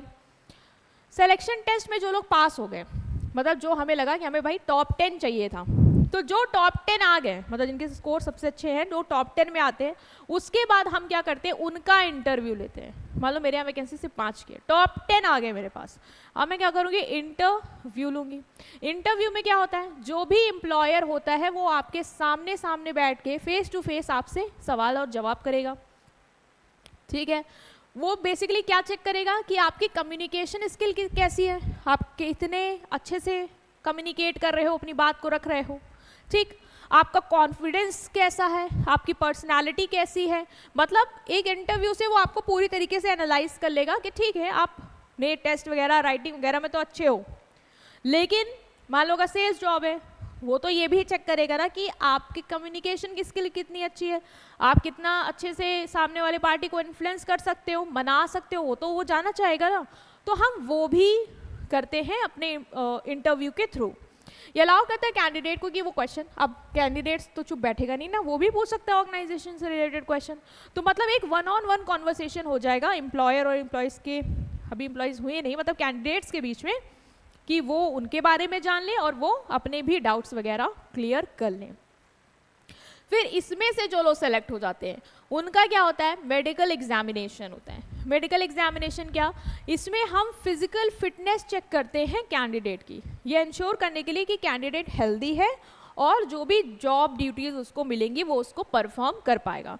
मान लो वो उसके अंदर सब कुछ सही था, इंटरव्यू, कॉन्फिडेंस, सब कुछ अच्छे से निकला, उसने निकाल लिया, ठीक है, 8 लोग सेलेक्ट हो गए, बट मेडिकल एग्जामिनेशन भी ज़रूरी है। मान लो कि उन 8 में किसी 2 को इतनी ज़्यादा दिक्कत है कि मान लो तो माइग्रेन हो जाता है, अगर वो ज़्यादा देर सिस्टम में बैठ जाते हैं 2-3 घंटे, और सिटिंग जॉब है सिस्टम वाली, तो हमें उनको वहाँ पे फिर एलिमिनेट करना पड़ेगा because of the health risk. तो हम क्या कर लेते हैं, मेडिकल एग्जामिनेशन कर लेते हैं चेक करने के लिए। ये हेल्प करता है reduce absenteeism and future health related problem, क्योंकि भाई जो अनहेल्दी होगा वो एब्सेंट भी होगा, और हम ये तो चाहेंगे नहीं एज ए एम्प्लॉयर की एब्सेंटिज्म ज़्यादा हो, फिर काम कैसे पूरा होगा, तो उसके लिए हम मेडिकल एग्जामिनेशन वगैरह करवाते हैं। Next is reference check. इसके बाद हम रेफरेंस भी चेक करवा लेते हैं। रेफरेंस चेक मतलब कि एम्प्लॉय का क्रॉस क्वेश्चन कर लेते हैं इन्फॉर्मेशन का जो उसने दी है हमें, मतलब उसने जैसे कहा कि मैं इस कंपनी में best employer of the year रह चुका हूँ 3 साल, मैं उस कंपनी को कॉल करके पूछूंगी कि ये आपके एम्प्लॉयर मतलब एम्प्लॉय थे तो इन्होंने क्या ये 3 साल बेस्ट एम्प्लॉय रहे हैं आपके यहाँ, क्या परफॉर्मेंस थी इनकी, ये जो कह रहे हैं यहाँ पे ये चीज़ सही है, तो मैं क्रॉस चेक कर लूँगा जिससे मुझे पता चल जाएगा कि वो कितने ज़्यादा ऑनेस्ट हैं, कितनी ज़्यादा सही चीज़ें बता के आए हैं अब तक, ठीक है। तो एक्स्ट्रा लेयर ऑफ रिलायबिलिटी आ जाती, भरोसा आ जाता है उनको फाइनली अपॉइंट करने से पहले। Next is final approval and placement. उसके बाद जब कैंडिडेट सारी चीज़ों को पास कर लेता है, मेडिकल एग्जामिनेशन में मैंने कहा 8 थे, 2 खराब, मतलब वो उसमें से छट गए, 7 बचे, 7 में से जब मैंने रेफरेंस वगैरह चेक किया तो उसमें उनकी बातों में जो खड़े उतरे वो 5 थे, तो 5 मैंने सूटेबल सेलेक्ट कर लिए, 5 चाहिए थे, 5 हो गए। अब क्या करेंगे, अब जिन्होंने सारे स्टेप क्लियर कर लिए उनको हम अपॉइंटमेंट लेटर दे देंगे, उनको अपॉइंटमेंट लेटर दे देंगे कि सर यू आर अपॉइंटेड, आप अपॉइंट हो गए हैं एज अ एम्प्लॉय हमारी ऑर्गेनाइजेशन में, आपको इस जॉब पे हम प्लेस करते हैं। कभी कभी क्या होता है, उन्हें हम एक प्रोबेशन पीरियड में प्लेस कर देंगे, सर हम आपको एक ट्रायल पीरियड के लिए रखेंगे, इस दौरान अगर आप बिल्कुल सही से करते हो देन हम आपको परमानेंट कर देंगे, ठीक। तो एक प्रोबेशन पीरियड में जस्ट टू चेक कि whether they are able to do the task assigned by us और not, on the basis of that we will keep them on probation period, okay. may also undergo orientation and training to adjust to the new role, और भाई training वगैरह भी दे देंगे, of course वो नए हैं तो उनको इंट्रोड्यूस कराना ऑर्गेनाइजेशन में, उनको फैमिलियर कराना सिस्टम से, इवन उनको ट्रेनिंग देना कि काम ऐसे होगा, सिस्टम हमारा ऐसा है, सॉफ्टवेयर ये है, लॉगिन यहाँ से होगा, ये डिटेल आपको सर चेक करनी रहेगी। ट्रेनिंग तो आपको देखो देना होगा, जो नया पर्सन आया है मान लो कहीं काम कर चुका है तो ठीक है, थोड़ा बहुत उसको रिक्वायरमेंट होगी, बट अगर एज अ फ्रेशर है तो आपको अच्छी खासी उसको ट्रेनिंग देनी होगी, ठीक है। तो ये लास्ट स्टेप होता है कि आप उसको फाइनल अपॉइंटमेंट करो और उसको प्लेस करवा दो, ठीक।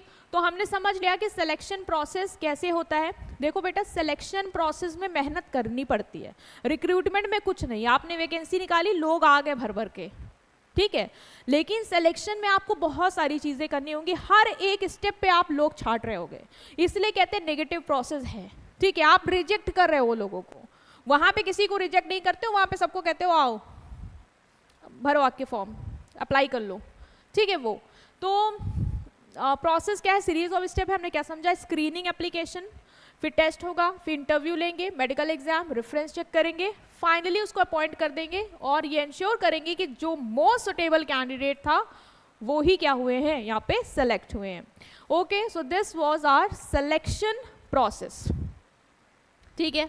अभी सिलेक्शन प्रोसेस में हमने क्या पढ़ा था, सिलेक्शन टेस्ट, समझा था ना सिलेक्शन टेस्ट, कि हम सिलेक्शन टेस्ट लेते हैं, फॉर्म वॉर्म भरवा लिया, उसके बाद हम सिलेक्शन टेस्ट लेंगे उनसे। तो सिलेक्शन टेस्ट में क्या होता है, कौन कौन से टाइप ऑफ टेस्ट ले सकते हैं हम अपने कैंडिडेट से, ये चेक करने के लिए कि उनमें कौन से सबसे ज़्यादा सुटेबल होगा। तो बहुत सारे टाइप के टेस्ट होते हैं जो आप ले सकते हो। आप इंटेलिजेंट टेस्ट ले सकते हो। इंटेलिजेंट टेस्ट क्या मापेगा, उसकी क्या मापेगा, इंटेलिजेंस, ठीक है, like mental ability, reasoning power कैसी है उसकी, memory and quickness of learning, कितनी जल्दी सीख सकता है, लाइक पजल्स दे दिए, कुछ लॉजिकल क्वेश्चंस दे दिए, कुछ मेंटल एबिलिटी पढ़ते होगे आप वैसे क्वेश्चंस दे दिए, ठीक है, ऐसे ऐसे रीजनिंग बेस्ड क्वेश्चंस दे दिए, ये चेक करने के लिए कि वो कितना लॉजिकली सोच पाते हैं, ठीक। तो ये कर सकते हैं हम। एप्टीट्यूड टेस्ट, एप्टीट्यूड टेस्ट क्या होते हैं, ये वो टेस्ट होते हैं जो मेजर करते हैं आपकी ability to learn new skill required for the job. अब जॉब में क्या है, नई नई स्किल सीखनी होंगी आपको, ठीक है, तो आपके अंदर कितनी ज़्यादा एबिलिटी है उन नई स्किल को सीख पाने की, ये हम एप्टीट्यूड टेस्ट से क्या कर पाते हैं, एनालाइज कर पाते हैं। ये चेक करता है आपका पोटेंशियल, नॉट करेंट नॉलेज, जैसे वो आपकी करेंट नॉलेज चेक कर रहा है कि आपके अंदर कितनी लॉजिकल थिंकिंग है, कितनी रीजनिंग एबिलिटी है, बट ये करेंट नॉलेज नहीं चेक करेगा, ये चेक करेगा कि नई नॉलेज को सीखने की कितनी काबिलियत रखते हैं आप, ठीक।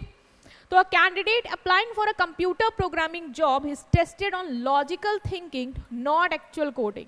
भाई कंप्यूटर प्रोग्रामिंग जॉब के लिए अप्लाई कर रहे हो, एग्जिस्टिंग नॉलेज तुम्हारे अंदर तो होगी कि आपको कोडिंग अच्छे से आती होगी, हम वो नहीं चेक करेंगे, हम एप्टीट्यूड में ये चेक करेंगे कि आप नई skill that is logical thinking कितनी आसानी से सीख सकते हो, ठीक है, क्योंकि हमारी जॉब में नई नई चीज़ें आती रहती हैं। तो आप क्या उसके लिए रखते हो अपने अंदर काबिलियत की, कर पाओगे हम आपको सेलेक्ट करेंगे, नहीं कर पाओगे तो हम आपको नहीं सेलेक्ट करेंगे। तो ये टेस्ट आपको उस पर हेल्प कर देगा। Next is trade test, job और स्किल टेस्ट। ट्रेड टेस्ट क्या होते हैं, ट्रेड टेस्ट मतलब जिस भी जॉब में उसको रखने वाले हो, ठीक, जो भी जॉब पोस्ट में उसको रखने वाले हो उससे रिलेटेड आप टेस्ट करते हो कि इसके अंदर कितनी स्किल है। Means measure the applicant actual job knowledge and skill useful for technical and practical job. जैसे कोई टेक्निकल जॉब है या प्रैक्टिकल जॉब है, लाइक टाइपर की जॉब है, तो उसकी टाइपिंग को टेस्ट करना, क्योंकि उसी वही जॉब है तो उसी जॉब से रिलेटेड स्किल चेक करना। ठीक, जॉब किसकी है? टाइपराइटर की। इस टेस्ट क्या कर रहे हैं? Typing speed. तो उसी जॉब से रिलेटेड जब स्किल को टेस्ट करते हो वो होती है आपकी trade test. Okay, next is interest test. ये किसको टेस्ट करेगा? आपके इंटरेस्ट को। Means find out the areas of interest of the candidate to see if they match with the job. अब जॉब से आपका इंटरेस्ट मैच होता है या नहीं मैच होता है, वो चेक करने के लिए आपका इंटरेस्ट टेस्ट वो लेते हैं। Ensure that candidate enjoy the type of work offer, ताकि आप बाद में जाके रो मत कि अरे ये जॉब तो मैंने कर ली, ये तो मेरे इंटरेस्ट के बिल्कुल अगेंस्ट था, मुझे तो ये पसंद था और मैं ये कर रहा हूँ। ये ना हो पाए इसीलिए इंटरेस्ट टेस्ट लेके वो समझने की कोशिश करते हैं कि आपका इंटरेस्ट किस डायरेक्शन में है। क्या जो जॉब आपको दी जाएगी आप उसमें सुटेबल बैठोगे, इंटरेस्ट लोगे? क्योंकि इंटरेस्ट लोगे नहीं तो रो धोगे, थोड़े दिन करोगे फिर छोड़ दोगे। ठीक है, कंपनी का तो नुकसान हो जाएगा, इसलिए वो इंटरेस्ट टेस्ट ले लेती है। लाइक सेल्स जॉब में रखना है तो आपको पहले चेक कर लेगी कि आपको सेल्स जॉब में इंटरेस्ट है या नहीं।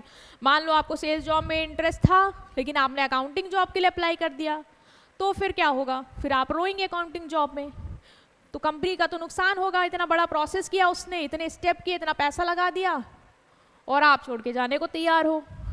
तो वो टेस्ट वगैरह कर लेगी, समझ लेगी कि भाई इंटरेस्ट है आपको या नहीं है। Next is personality test.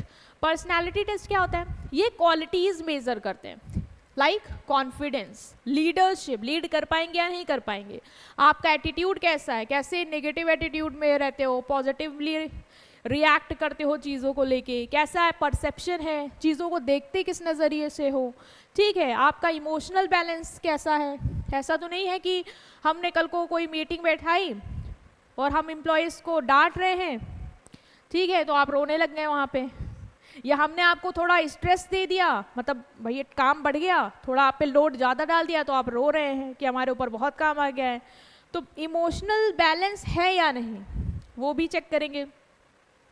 Help to जज whether the candidate will fill to the company culture. Personality test आपकी जैसे पर्सनालिटी है, लाइक मान लो कंपनी का कल्चर बहुत ही पॉजिटिव वगैरह, आप बड़े नेगेटिव एटीट्यूड वाले हो, तो भाई वो आपको नहीं सेलेक्ट करेगी क्योंकि आप कंपनी के कल्चर में नहीं फिट बैठोगे। तो ये टेस्ट आपको हेल्प कर देते हैं कंपनी को कि वो पता लगा पाए कि कैंडिडेट जो है वो कंपनी के कल्चर के अकॉर्डिंग अच्छे हैं या नहीं। ठीक, तो अगर कस्टमर सर्विस जॉब है, ठीक है, अगर आपकी कस्टमर सर्विस जॉब है तो आपका बहुत ज़रूरी है कि आपके अंदर क्या हो, पेशेंस हो और फ्रेंडलीनेस हो। तो ये पर्सनालिटी टेस्ट करेंगे कि क्या आपके अंदर इस जॉब के रिगार्डिंग जो पर्सनालिटी होनी चाहिए वो है या नहीं। क्योंकि जो कस्टमर सर्विस वाले होते हैं ना, उन्हें बहुत कुछ सुनना भी पड़ता है, तो पेशेंस होने चाहिए उस कस्टमर के गुस्से को हैंडल करना, ठीक है, उसको सुन पाना, उससे फ्रेंडली इंटरेक्ट कर पाना, या फिर कोई कस्टमर नया है तो उसको डील कर पाना। तो ये पर्सनालिटी आपकी टेस्ट करेंगे। Next is dexterity test. ये क्या होते हैं? ये वो टेस्ट होते हैं जो मेजर करते हैं स्पीड, एक्यूरेसी एंड कोऑर्डिनेशन। तीन चीज, speed, accuracy and coordination, that is SAP कह लो। ठीक है, सैप टेस्ट करते हैं किस चीज का? हैंड एंड आईज और बॉडी मूवमेंट्स। जो बॉडी के मूवमेंट्स हैं, आइस है, उसका कोऑर्डिनेशन हैंड के साथ, ये सब क्या करते हैं? ये टेस्ट करते हैं। ये उन जॉब के लिए मेनली किए जाते हैं जहाँ पे क्विक फिजिकल मूवमेंट्स की ज़रूरत है, कि कुछ भी हुआ तुरंत आपको देखा नहीं, कि तुरंत आपके हैंड उस हिसाब से चल जाने चाहिए। जैसे कि जो पायलट्स होते हैं उनका ये टेस्ट होता है, फैक्ट्री के वर्कर होते हैं उनके लिए ये टेस्ट किए जाते हैं, जिससे चेक कर पाए इनका हाथों का और आई का कोऑर्डिनेशन कैसा है, इनको कुछ दिखा तो ये तुरंत चीज़ कर पा रहे हैं या नहीं कर पा रहे हैं। ठीक है, तो ये हम इस तरीके के टेस्ट भी कर सकते हैं। क्लियर हो गया? तो एक बार एम्प्लॉय का मेरे टेस्ट हो गया, मुझे पता चल गया कौन से सुटेबल कैंडिडेट है, मैंने उनको सेलेक्ट कर दिया, प्लेस कर दिया, उनका सिलेक्शन हो गया, वो आ गए जॉब पे। नेक्स्ट जो आता है वो आता है ट्रेनिंग। अब जॉब पे आ गए, नए आए हैं, वो देख रहे हैं आपका सिस्टम, उनको तो अभी चीज़ें आपको पता नहीं होगी कि कहाँ पे क्या चीज़ें हैं, हमारी ऑर्गेनाइजेशन से थोड़ा इंट्रोड्यूस करना होगा, है ना, तो उनको ट्रेनिंग देनी होगी कि काम को और अच्छे से क्या कर पाएँ, लाइक टाइपिंग तो उनके अंदर है, टाइपराइटर तो अच्छे हैं, वो स्किल को और इन्हांस करना, हम कुछ और उनको तरीके बता दें जो उनको और मदद करेंगे जॉब को और फास्ट करने में। तो हम क्या करते हैं, ये कैसा प्रोसेस होता है ट्रेनिंग, ये भी प्रोसेस है, मतलब स्टेप बाय स्टेप चीज़ें करेंगे, स्टेप बाय स्टेप उनको सिखाएंगे ऑर्गेनाइज तरीके से। तो क्या होता है, एक प्रोसेस होता है जिससे हम जॉब नॉलेज और स्किल एम्प्लॉयज़ की क्या करते हैं, इंक्रीज करते हैं। क्या करते हैं, इंक्रीज करते हैं जॉब नॉलेज और स्किल ऑफ एम्प्लॉयज़, उनको सिखा के और उनकी स्किल्स को और अच्छा करके वो इंक्रीज करके हम करते हैं ट्रेनिंग। ठीक है, ये ऑर्गेनाइज एक्टिविटी है, तरीके से होगी, जहाँ पे एम्प्लॉयज़ को सिखाया जाएगा कि उनको अपने काम को एफिशिएंटली और इफेक्टिवली कम समय में अच्छी तरीके से बिना ज़्यादा कॉस्ट इनकर करे टाइम में कैसे कर लेना है। 2 वे प्रोसेस है, 2 वे मतलब 2 वे प्रोसेस है, एक सीखेगा और एक सिखाएगा। ट्रेनर होना चाहिए, ट्रेनी होना चाहिए, तभी तो ट्रेनिंग हो पाएगी। 2 लोग तो चाहिए ना, someone has to teach and someone has to learn. Trainees भी हो सकते बहुत सारे लोग, ट्रेनर एक या 1-2 ट्रेनर, तो सारे लोग, मतलब 2 पार्टी होनी चाहिए, एक सीखने वाला और एक सिखाने वाला। Training programme is always prepare to improve the knowledge, skill and efficiency of employee. Training का पर्पस क्या है, ट्रेनिंग प्रोग्राम क्यों कर रहे हैं, ये इसलिए कर रहे हैं ताकि हम अपने जो भी एम्प्लॉयज़ हैं उनकी नॉलेज को इम्प्रूव कर पाएँ, उनकी स्किल्स को और अच्छा कर पाएँ, उनकी एफिशिएंसी, काम करने की स्पीड को और बढ़ा पाएँ, so they can do the present job better and prepare for the future responsibility, ताकि वो जो उनकी प्रेजेंट जॉब है उसको अच्छी तरीके से कर पाएँ और फ्यूचर में भी जो हम इनको रिस्पॉन्सिबिलिटी देना चाहें वो भी वो हैंडल कर पाएँ। तो हम क्या करेंगे, ट्रेनिंग देंगे उनको, ठीक है, उनकी नॉलेज को, उनकी स्किल्स को और अच्छा करने के लिए। तो ट्रेनिंग का ऑब्जेक्टिव क्या है, पहला है to prepare employee for the right job, employees को प्रिपेयर करना by giving them the required knowledge and skill to perform specific task properly. मान लो मैं किसी ऑर्गेनाइजेशन में गई, मुझे नहीं पता बिन क्या कैसे काम होगा, वो मुझे सिखाएंगे कि ऐसे से होना है, ठीक है, वो मुझे बताएंगे कि किस तरीके से आपको इस स्पेसिफिक टास्क को सही ढंग से करना है, वो नॉलेज देंगे मुझे, थ्योरेटिकली समझाएंगे, स्किल्स सिखाएंगे कि इस तरीके से आपको हैंडल करना है। ठीक, ये एक ऑब्जेक्टिव होगा ट्रेनिंग का। दूसरा है to improve efficiency in present job, जो जॉब वो कर रहा है उसमें उसकी जो एफिशिएंसी है वो इम्प्रूव करना। Training helps employees work faster and better by exposing them to latest method, techniques and concept. Employees को नए नए तरीके सिखाना, नई नई कोई टेक्निक आई है वो सिखाना, जिससे क्या होगा, उनकी जो एफिशिएंसी है काम करने की वो क्या होगी, बढ़ जाएगी। मान लो कि कुछ शॉर्टकट्स हैं जो आप कर सकते हो वाइल टाइपिंग, जिससे आपकी टाइपिंग और अच्छे से जल्दी हो जाएगी, तो वो हम सिखाएंगे जिससे आप अपनी प्रेजेंट जॉब को और अच्छे से कर पाओ। To build a second line of competent staff, training prepare employees for higher responsibility in future, create a pool of capable people for promotion. Training देके हम जो अच्छे कैपेबल लोग हैं उनको इम्प्रूव करके, उनकी स्किल, उनको नॉलेज को और अच्छा करके उनको हम फ्यूचर रिस्पॉन्सिबिलिटी के लिए भी तैयार कर लेंगे कि कल को हमें अगर इनमें से ही किसी को प्रमोट करना है तो इतने ये काबिल बन जाएंगे ट्रेनिंग के थ्रू कि हम इनको प्रमोट भी करके वो हायर पोस्ट में भी ट्रांसफ़र प्रमोशन कर सकेंगे। ठीक, तो उसमें भी आपको हेल्प करता है। अब मेथड क्या है ट्रेनिंग के, ट्रेनिंग को आप किस तरीके से दे सकते हो, तरीके क्या है, मेथड क्या है, वो हम डिस्कस करने वाले हैं। तो इसमें 2 मेथड आता है, एक होता है ऑन द जॉब मतलब जॉब पे, एक होता है ऑफ द जॉब मतलब जॉब के बाहर आप ट्रेनिंग दे रहे हो। तो ऑन द जॉब होती है ट्रेनिंग और ऑफ द जॉब होती है training. On the job training क्या है, ऑन द जॉब ट्रेनिंग मतलब जॉब के दौरान आपको चीज़ें सिखाई जा रही है, means training given at the actual work place where the employee learn by doing the work under guidance. यहाँ पे जो ट्रेनिंग आपको दी जा रही है वो जब आप जॉब कर रहे हो, अपने टास्क कर रहे हो, उस दौरान ही आपको सिखाया जा रहा है कि ये ऐसे कर रहा है, ये आप यहाँ से ओपन करेंगे, ये चीज़ आपको यहाँ से हैंडल करनी है, वो आपको जॉब के दौरान दी जा रही है। ठीक है, अलग से कहीं ले जाके नहीं दे रहे हैं। कन्वीनियंट है और इनएक्सपेंसिव है, ऑर्गेनाइजेशन के लिए सहूलियत है, भाई ऑर्गेनाइजेशन के अंदर ही हम चीज़ें बता रहे हैं कि आपको ऐसे ऐसे करना है, बाहर लेके खर्चा तो करना नहीं है। कन्वीनियंट है, वहीं पे वो सीख जाएगा, कुछ खर्चा नहीं होगा मेरा।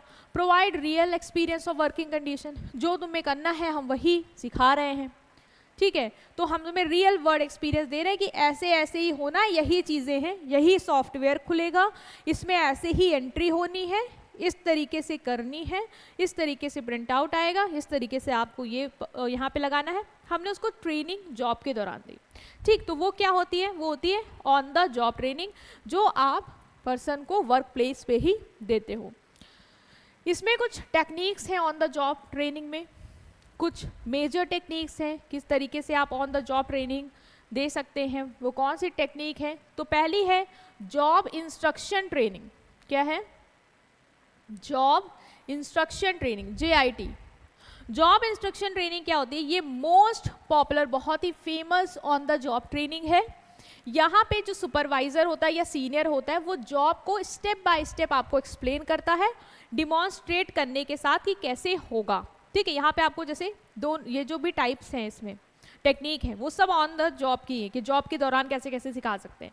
तो पहला हो सकता है कि आपको JIT के थ्रू सिखाए, मीन्स जॉब इंस्ट्रक्शन ट्रेनिंग। जो सीनियर है आपका वो आएगा और आपको स्टेप बाय स्टेप इंस्ट्रक्शन देगा। सर सबसे पहले स्टार्ट क्लिक करिए, ओके सर आप देखिए ओपन होके आ जाएगा। अब आप इस पे जाइए, हाँ इसको क्लिक किया, इसको खोलिए, थर्ड उस पे आइए, तो वो आपको बताता जाएगा, या फिर जहाँ आपको लगेगा कि नहीं कैसे होना है वो आपको दिखाएगा भी। मान लो उसने भी अपना सिस्टम खोलिएगा, हाँ देखिए मैं जैसे कर रहा हूँ वैसे ही आपको करना है। तो वो डिमॉन्स्ट्रेट करते करते आपको जॉब कैसे करनी है वो स्टेप बाय स्टेप सिखा देगा। The trainee then practice job under supervision under gain confidence. उसके बाद वो आपको सुपरवाइज करते रहेंगे, जब तक आप अपने काम में कॉन्फिडेंस नहीं हो जाओगे तब तक वो आपके साथ रहेंगे, गाइड करेंगे आपको। जैसे फैक्ट्री में जो सुपरवाइजर होता है वो क्या करता है, जो नया वर्कर आया है उसको तो पता नहीं मशीन कैसे चलानी है, तो वो बताएगा कि देखिए ऐसे मशीन खोलनी है, फिर इसमें ये डालना है, इस तरीके से चलेगी। फिर जब तक आप सही से नहीं सीख जाओगे वो आपको सुपरवाइज करता रहेगा। फिर जब एक बार आप एक्सपर्ट हो गए तो वो नहीं करेगा फिर सुपरवाइज, क्योंकि आप खुद ही कर ले जाओगे। ओके नेक्स्ट इज, एक minute, apprenticeship training. Apprenticeship training क्या होती है, use for job that require technical skill and craftsmanship. ये ट्रेनिंग वहाँ पे दी जाती है आपको ऑन द जॉब जहाँ पे टेक्निकल स्किल्स की ज़रूरत है और क्राफ्टमैनशिप की। Like a training work under skilled worker for a long duration.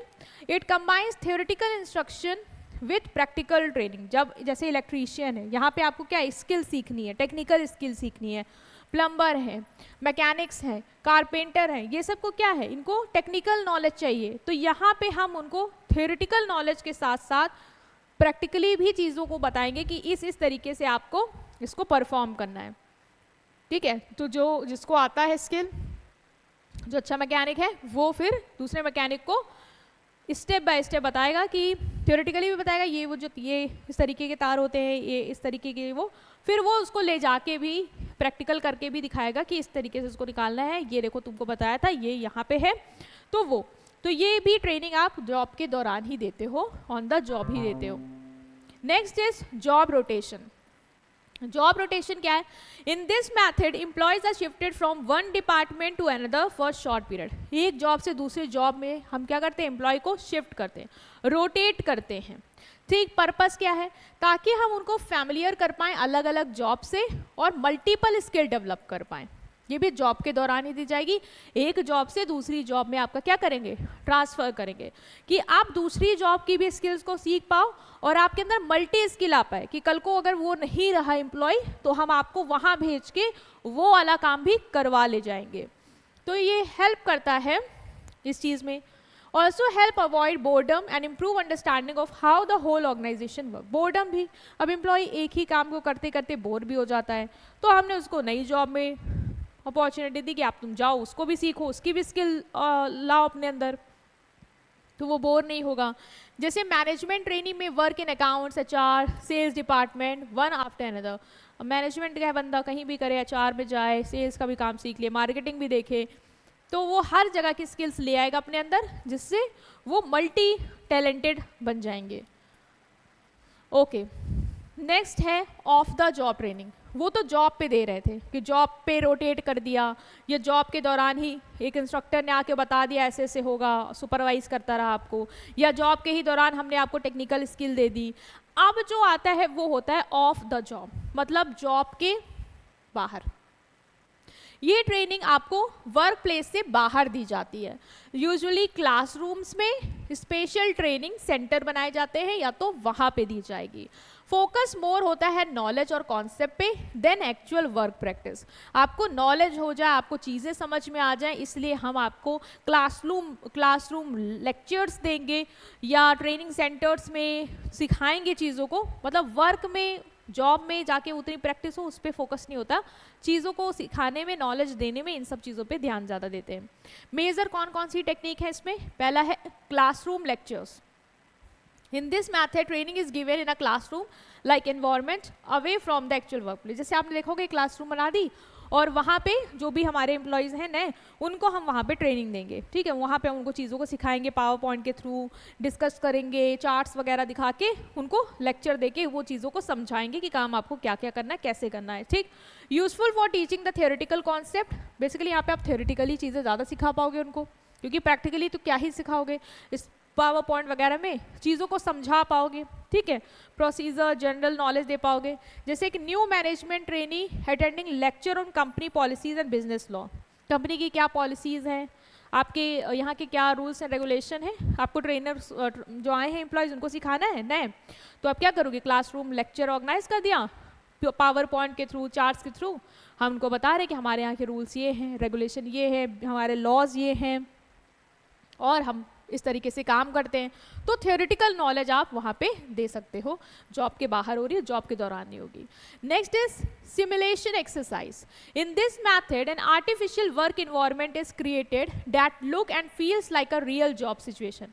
इसमें क्या होता है, सिमुलेशन एक्सरसाइज में क्या होता है, जो काम का इन्वायरमेंट होगा वैसा एग्जैक्ट क्रिएट करने की कोशिश करते हैं। मतलब अगर आपको एग्जैक्ट हीट में डाल दिया तो रियल इन्वायरमेंट हो गया, लेकिन जैसा वर्क प्लेस होगा, जैसे आप काम करोगे, जैसा इन्वायरमेंट आपको फाइनली मिलेगा कंपनी में, वैसा ही हम कोशिश करते हैं कि आर्टिफिशियली आपके लिए क्रिएट कर लें और वहाँ पे आपको क्या करें, ट्रेन करें। तो training practice in this environment without facing actual risk. आपको एक्चुअली में नहीं रिस्क कभी है, जैसे क्या होता है कभी कभी जैसे कस्टमर सर्विस आपको देनी होती है, तो वो एक ऐसा इन्वायरमेंट क्रिएट करते हैं कि मान लो आपको कॉल आया और कस्टमर, रियल कस्टमर नहीं होगा, एम्प्लॉयज़ ही होंगे, बट आपको वहाँ पे वो ट्रेनिंग दे रहे होंगे, वो माहौल बना के आपका, कि आपको लगे कि आप रियल वर्क इन्वायरमेंट में काम कर रहे हो। It is specially use for high risk job where mistake can be very costly. Basically high risk job में इनको ज़्यादा यूज़ करते हैं, जैसे पायलट्स, पहले ही उनको फ्लाइट में उतार देने से अच्छा कि उनके लिए हम सिमुलेशन फ़्लाइट क्रिएट करें, आर्टिफिशियल फ्लाइट्स क्रिएट करें कि वो वहाँ पे समझ पाए कि कैसे काम करना है, और वहाँ गलती होगी तो कोई ज़्यादा नुकसान भी नहीं, किसी की जान चली जाएगी नहीं। आप आर्टिफिशियल एनवायरनमेंट, जैसे डॉक्टर डमी पेशेंट्स पे पहले काम करते हैं, रियल पेशेंट्स पे नहीं, क्योंकि रियल पेशेंट्स पे मान लो गलत कर दिया तो हाथ दो बैठोगे, लेकिन डमी है तो प्रैक्टिस हो जाएगी। तो एक आर्टिफिशियल इन्वायरमेंट क्रिएट करते हैं, लेकिन वो किसके एकदम सिमिलर होता है, रियल वर्क इन्वायरमेंट के। Next is vestibule training. Training is provided in special training centre. मतलब ट्रेनिंग जो है कुछ स्पेशल ट्रेनिंग सेंटर बना देती है ऑर्गेनाइजेशन, वहाँ पे जब ट्रेनिंग देती है, ठीक है, मॉडल वर्कशॉप पे, जहाँ पे वही मशीनें आपने लगा रखी हैं, वही चीज़ें टूल्स यूज़ करें जो एक्चुअल वर्क प्लेस में आपके हैं। Training practice there before being placed on the real job. Real job में जाने से पहले ट्रेनिंग दे देते हैं हम, ट्रेनिंग सेंटर बना रखे हमने, वहाँ पे वही मशीन, वही टूल जिस पे एक एम्प्लॉय को काम करना है, वही सब लगे हुए हैं, और उसको ट्रेनिंग सेंटर में हम ट्रेनिंग देते हैं। इससे पहले हम उसको ऑर्गेनाइजेशन के रियल मशीन और रियल टूल्स को यूज़ करने के लिए दिए। वही चीज़ें हैं, टूल्स सेम ही रहेंगे आपके।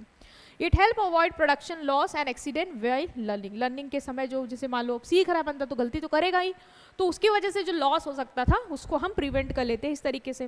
Factory worker train in the model workshop before using actual factory machine. जो हमारे ट्रेनिंग सेंटर में मशीन वगैरह रखी है, पहले हम एम्प्लॉय को वो सिखाएंगे, उसके बाद उसको रियल इन्वायरमेंट में, रियल फैक्ट्री में जाके मशीन को यूज़ करने देंगे, जिससे जो भी गलती वगैरह होनी है वो प्रैक्टिस के दौरान वो कर ले, जिससे हमें भी नुकसान नहीं होगा और एम्प्लॉय को भी रिग्रेट नहीं होगा। बाद में जब हो जाएगी चीज़ें तो हम उसको रियल वर्ल्ड में डाल देंगे, ठीक है। तो समझ में आया ट्रेनिंग कैसे कर सकते हो, ऑन द जॉब और ऑफ द जॉब, दोनों में काम यही है कि आप सिखा रहे हो, ठीक। कहीं रियल में सिखा रहे हो वर्क इन्वायरमेंट में, कहीं उसको बाहर ले जाके क्लासरूम लेक्चर्स या ट्रेनिंग सेंटर में डाल के चीज़ों को सिखा रहे हो, ठीक है। तो ये था पूरा चैप्टर जहाँ पे हमने समझा कि रिक्रूटमेंट क्या होता है, उसके बाद सिलेक्शन क्या है, और फिर हम ट्रेनिंग क्या करते हैं, कैसे देते हैं, ये सारी चीज़ें अंडरस्टैंड की। बहुत ही इंटरेस्टिंग टॉपिक था क्योंकि रियल लाइफ से जुड़ेगा। आगे जाके आपको भी इन्हीं स्टेजेस के थ्रू क्या करना है, गुजरना है। तब वहाँ पे ये थ्योरेटिकल नॉलेज बहुत ही अच्छे से आपको प्रैक्टिकली समझ में आ रही होगी कि हम कर क्या रहे थे, ठीक है। तो आपको करना क्या है, आपको चैप्टर तो कंप्लीट हो गया, बट इसको रिवाइज करना है अपने एंड में, प्रैक्टिस करनी है अपने एंड में, और कंसिस्टेंट रहना है। Consistency is the key to success. ये आप बात मान लीजिए, लिख लीजिए। जितना कंसिस्टेंट रहेंगे, जितना अच्छे से समझेंगे चीज़ों को और रोज आके उसको समझते जाएंगे, उतना ही आपके लिए बेटर रहने वाला है, ठीक है। उतनी जल्दी सीखोगे और अच्छे से रिटेन कर पाओगे, वरना कहते नहीं वो भूल जाते हैं, इसीलिए भूल जाते हैं। सो वीडियो को लाइक करिएगा, चैनल को प्लीज़ सब्सक्राइब कर दीजिएगा, और फ्रेंड्स के साथ वीडियो को प्लीज़ शेयर किया करिए, उन तक भी पहुंचाइए, और कंसिस्टेंट रहें। Thank you.